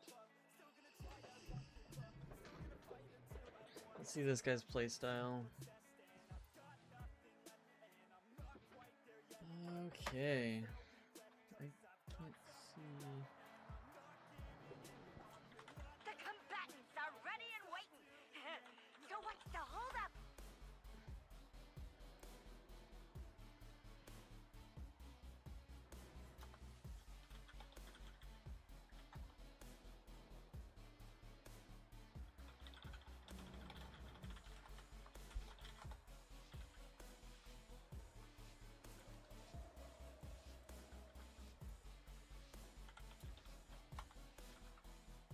Ding, ding, ding!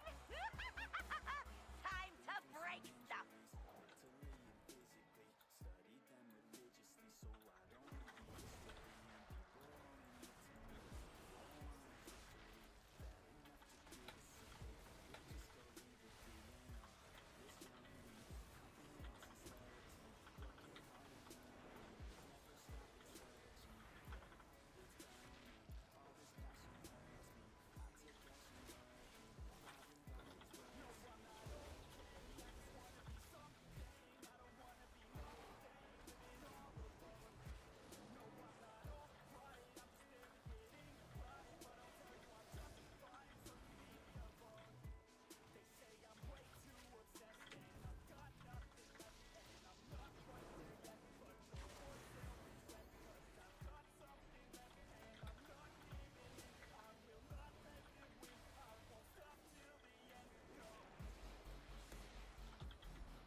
The heck, you getting freaking range kick me?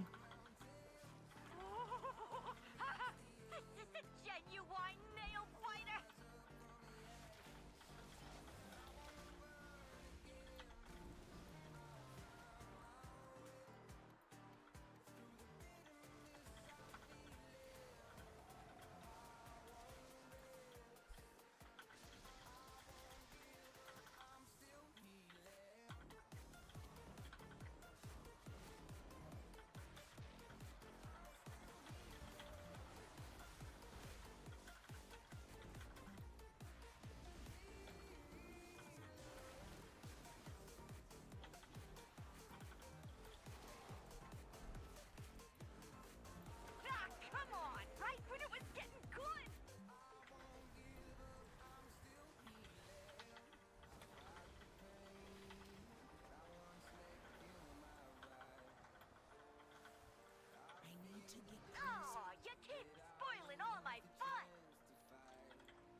I don't understand why Pharaohs have a freaking range kick now.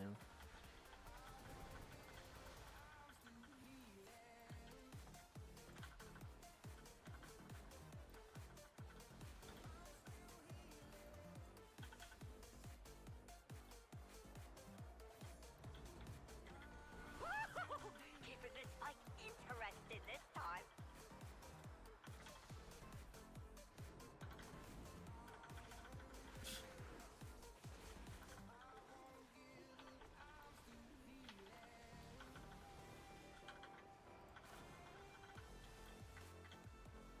Ah, come on! Right when it was getting good!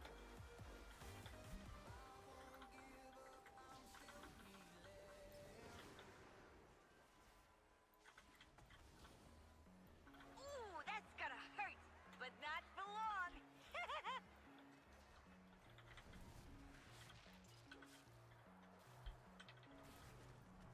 Feel the cold world try to put me on my knees, and I feel all of the pressure to provide everything. So I keep my head down, work hard and believe tomorrow will be better. Give it time and you'll see. There's always a new fight, always a rough night, and shit takes a few tries to get something new right. It's been exhausting. Keeping this fight. Huh? I didn't see that coming. Neither did they. Of the world, better brace fast. Got a little blood in my mouth, I can taste that. I've been beaten, bruised from the fight, ain't no fake out. Calluses they grow from the pain in the days past. But I will never give in. Strength is all I got now. Damn it, man, I'm all in. So I'ma have to stay calm. Never show I'm bleeding. Everything is too much. You will see me bleeding.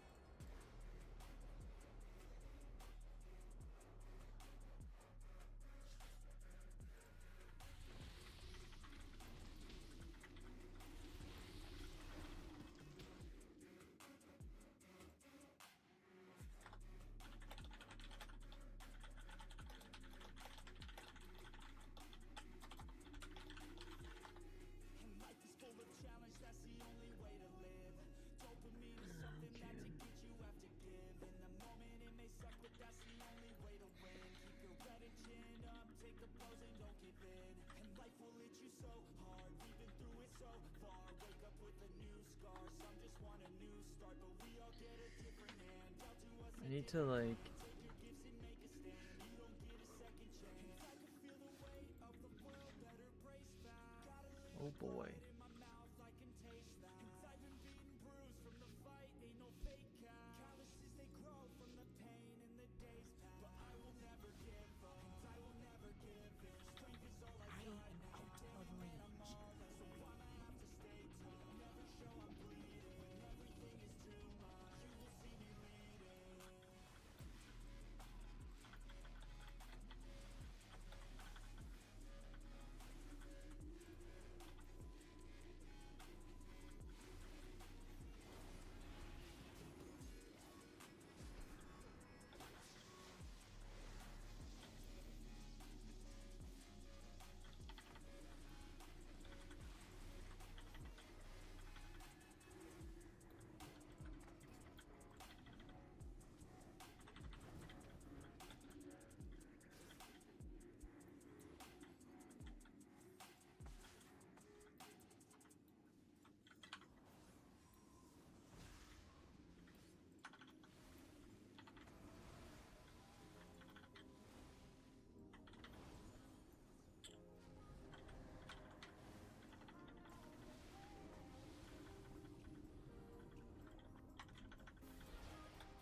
He's freaking lying to me.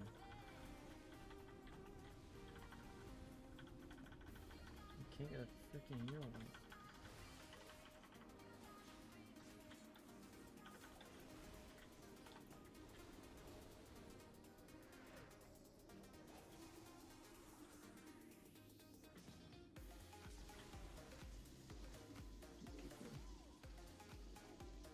Yes, it doesn't.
8.8 mil healing to 2.2.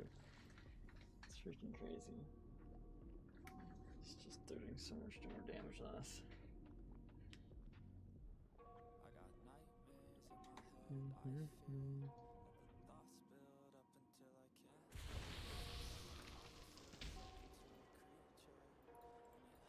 Okay, that's it. Anxiety, filling up every space, no privacy. And silently, it could build and build until you finally see. Whoa, it's taking over, damn no closure, moving closer. No exposure, I just wanna be a loner. Some can't stay sober, looking over all their shoulders. Like moving boulders just to get out of the home, it sucks. I've had enough, I don't wanna feel the stuck. Under the rug, all my problems. Training grounds, let's just do this and a skirm, and let's also just do solo rating.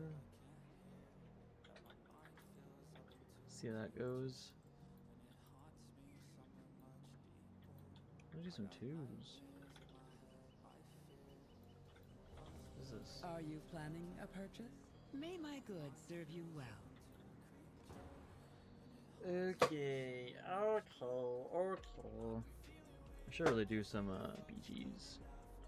Just kind of move for twos. I want to learn. Get more people to freaking play with.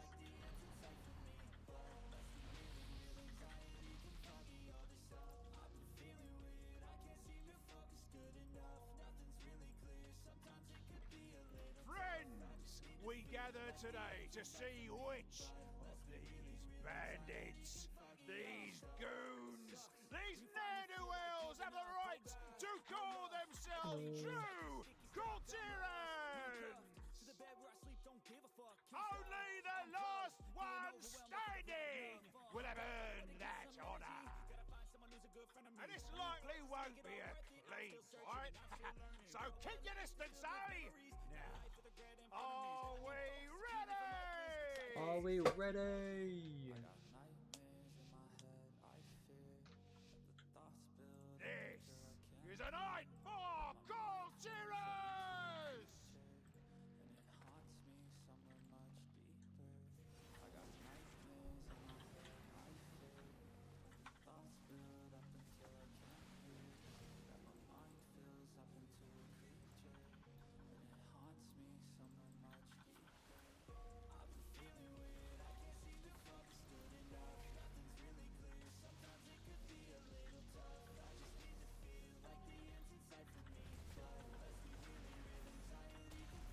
Oopsie daisy!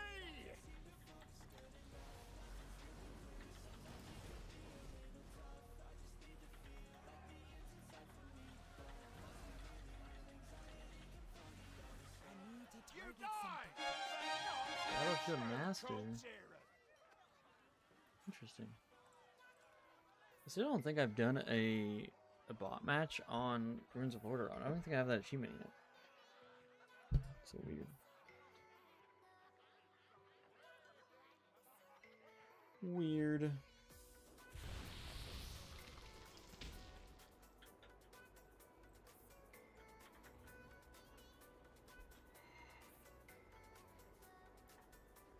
What do I get for winning one of those? 80 honors? Not too bad. Thank God. Why doesn't this happen with skirmishes? It's 6 and 6. There's 3v3. It's really dumb how it doesn't. Because then you get the 2v3 situations and it's just like awful. Arena games?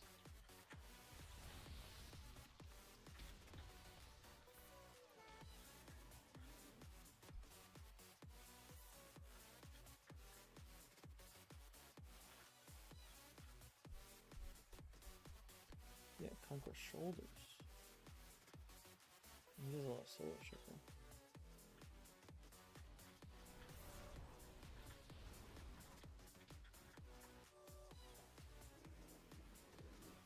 Training and training grounds. Item level is set to 340. So you're set to 340 no matter what. Interesting.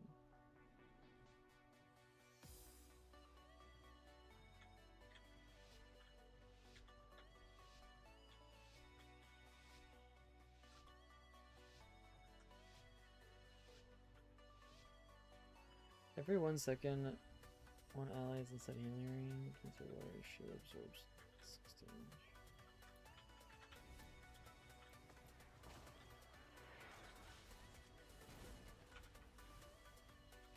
You're smart, Lane.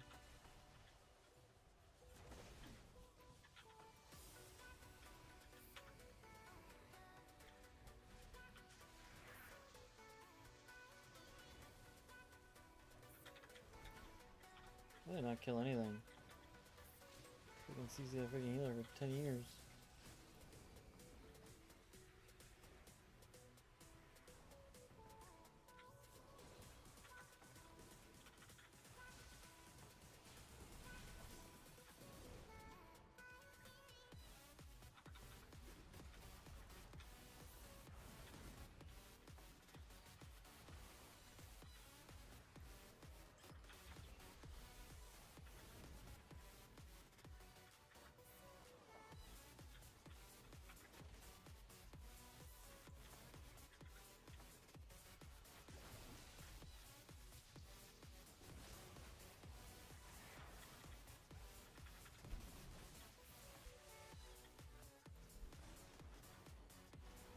Ooh, Hunter.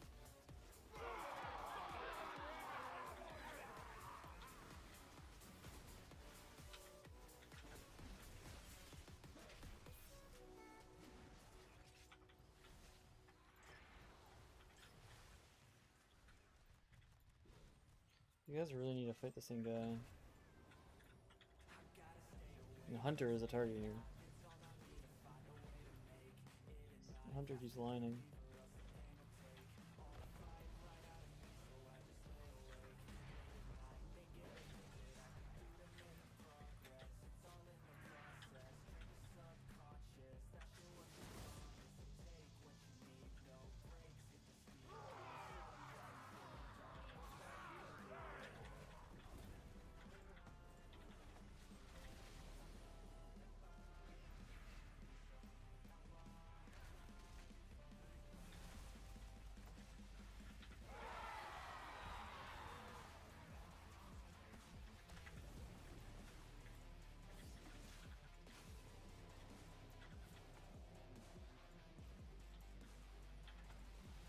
Oh, Hunter's dead. Who's not dead?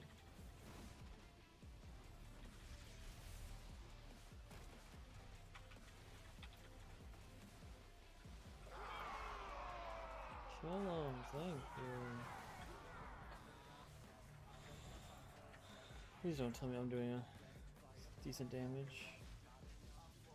It's a bad stun, but whatever.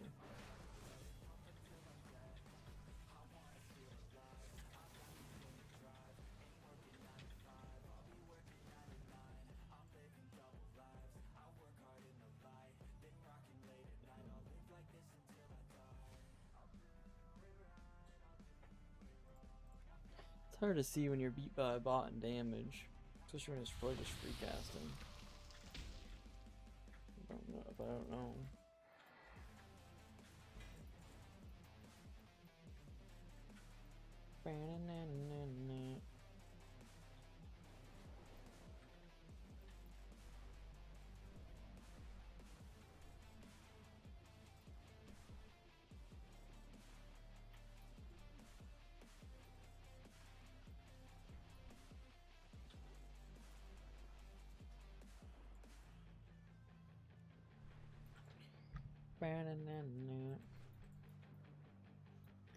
If that's a freaking corium.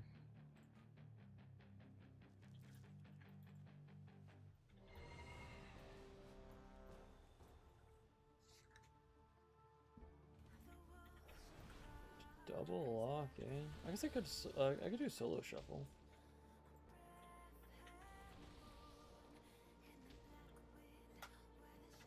What up?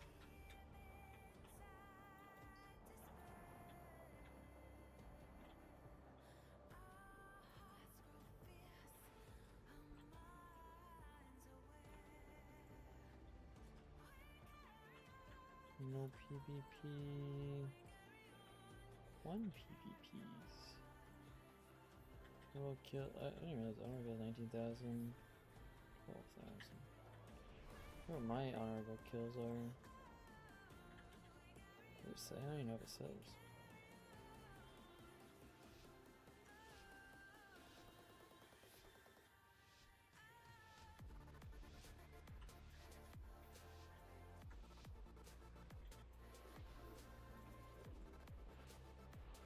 Priests.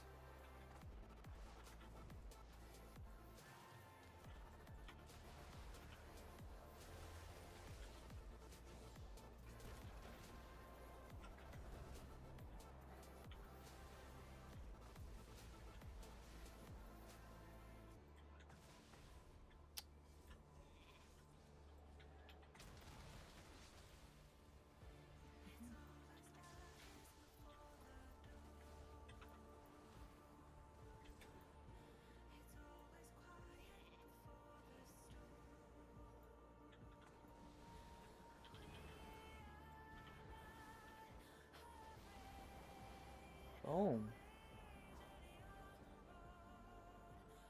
Maybe I'll do some solo shuffle. I haven't done solo shuffle, so try it out, I guess. If I get smoked on it. Can hex them through them. Who cares?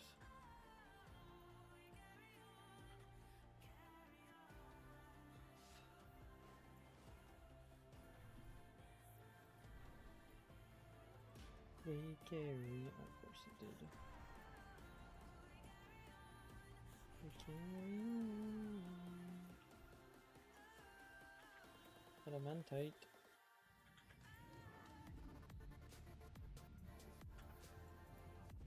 Mine, go, go, go, go, go! Where's on gold, Jay?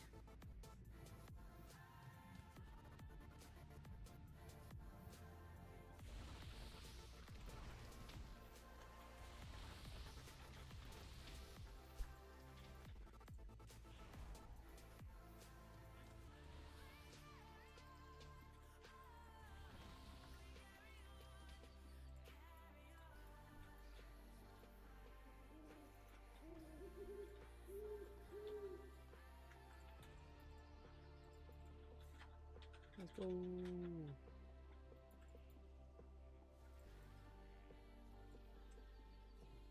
So I'm a lion, so we're top 2. I'm the lowest, that's a good sign.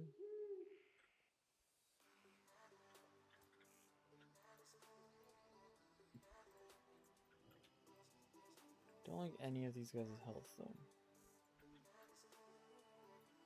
Who are the ones that are ahead of me? Papa and Saya. This guy. Holy crap. Doesn't seem very good.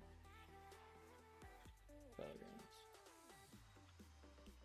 1 in 5.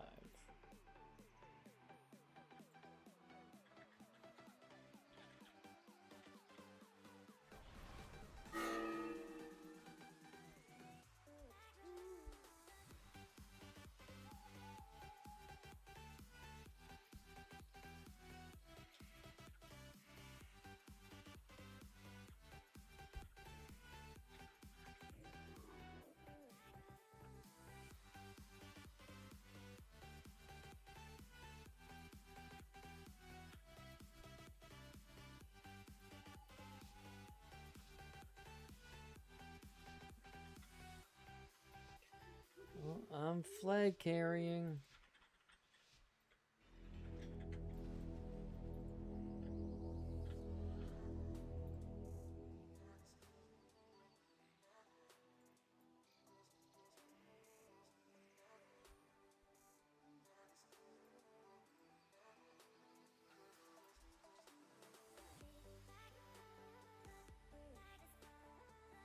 What is happening?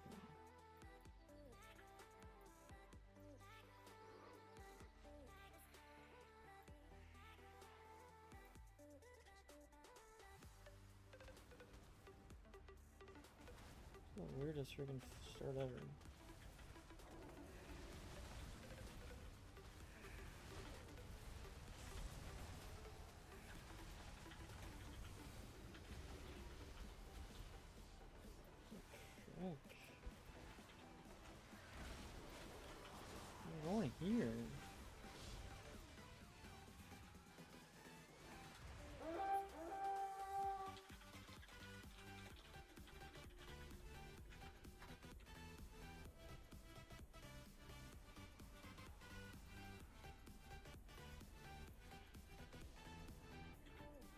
I should have a coordinated team.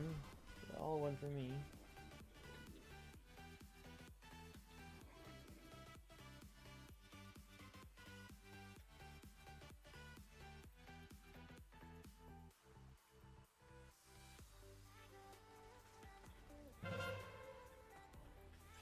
Oh.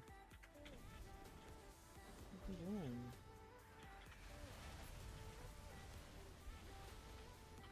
Why are you fighting?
Was every single person immune to any freaking interrupts or anything?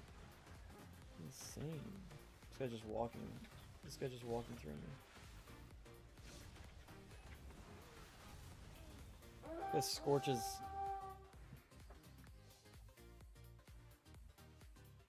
.5 second cast hitting me. 1.5 second or 150,000.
It is too far away.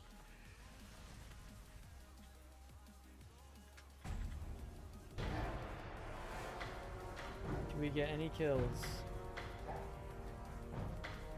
Okay, 1 kill that whole freaking game. Look, he's complaining that Resto Shamans do no healing. Bro, I was doing no healing that game. Second, I beat their druid. Dude, they're so stupid.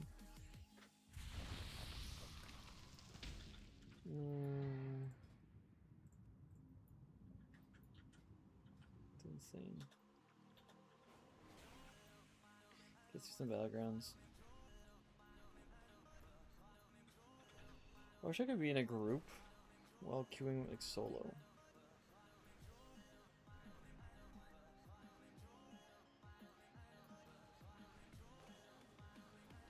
Just kind of come back and do it.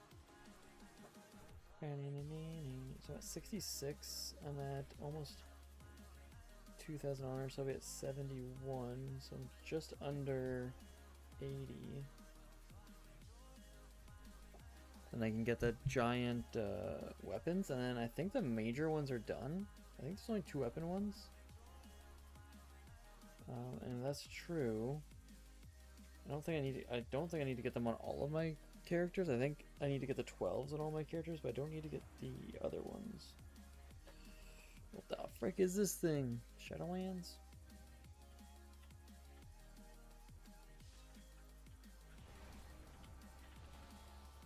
TBC? Oh.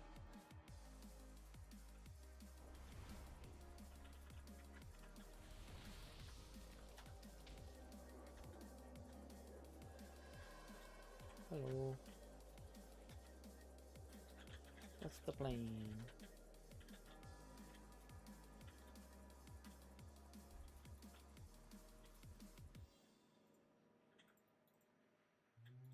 Why does no one ever talk in this game?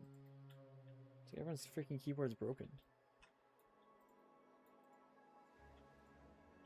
Everyone always complains that the game's so miserable and no one talks, but then no one ever does talk. Whenever someone talks to them first.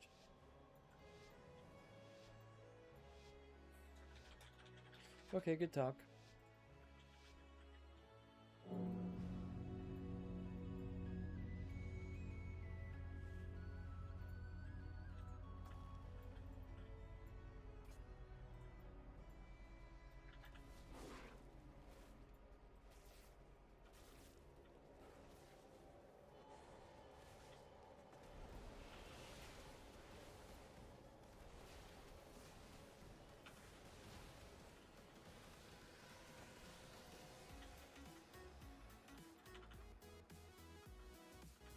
Sorry, trinket. I am out of range. You're playing way too aggressive.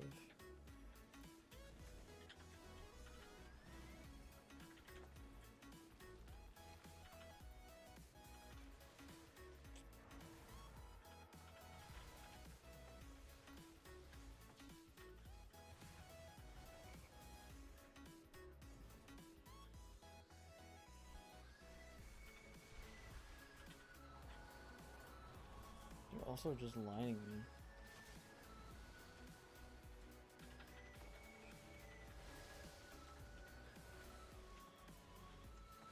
It is too far away. Take a hike.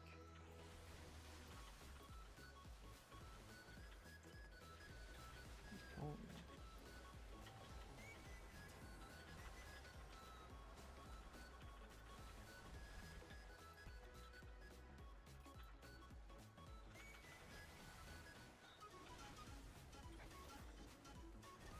Just get further with that?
Dude, does this mage have any freaking damage resistance?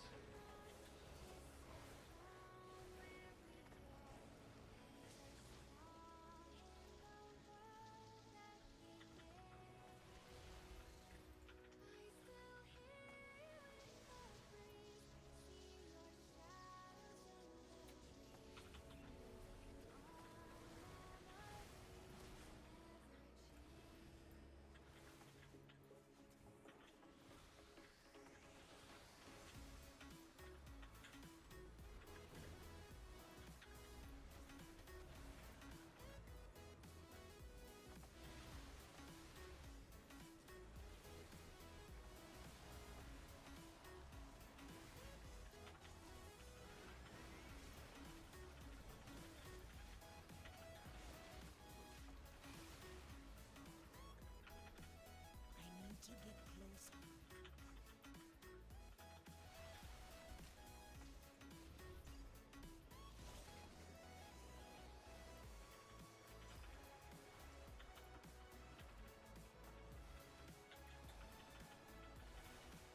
I haven't seen them go down past like 80% health.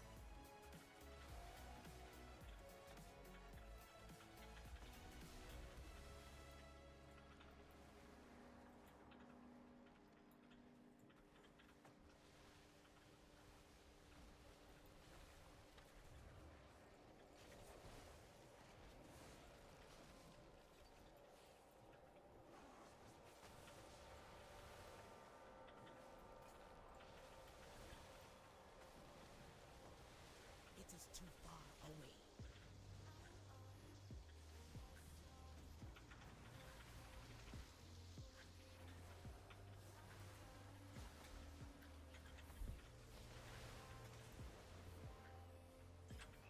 Freaking behind a wall, man.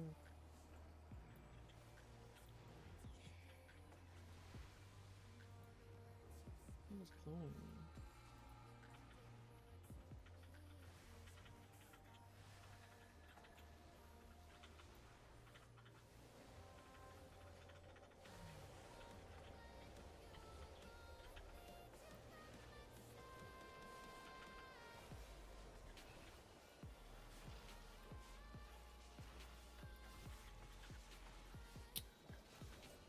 Freaking retarded.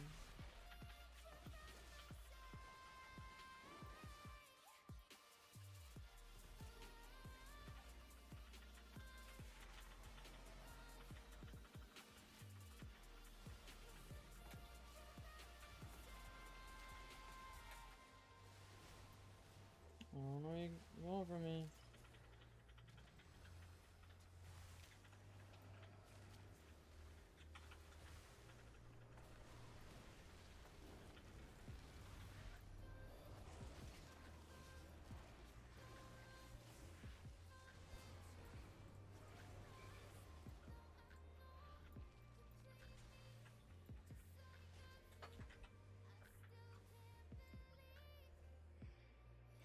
much healing am I doing?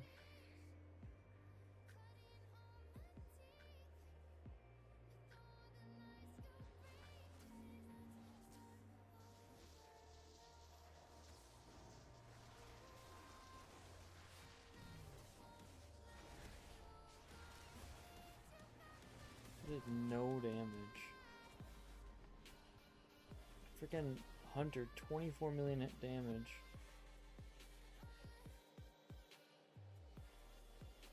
I made it 5.9 million. Or their Hunter did 4 times the amount of damage. I almost doubled the freaking healer and healing. Holy crap. Should not be like that. Oh, great. What the heck is this crap? Freaking stupid orb thing, whatever it is. Oh, it's just this other crappy one, though. Not as bad, though. Not as bad, but still not great.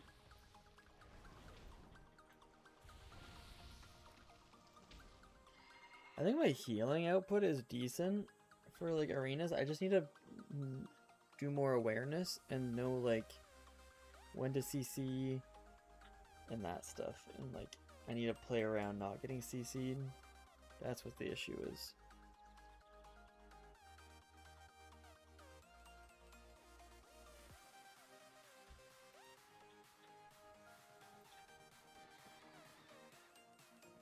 I'm hungry.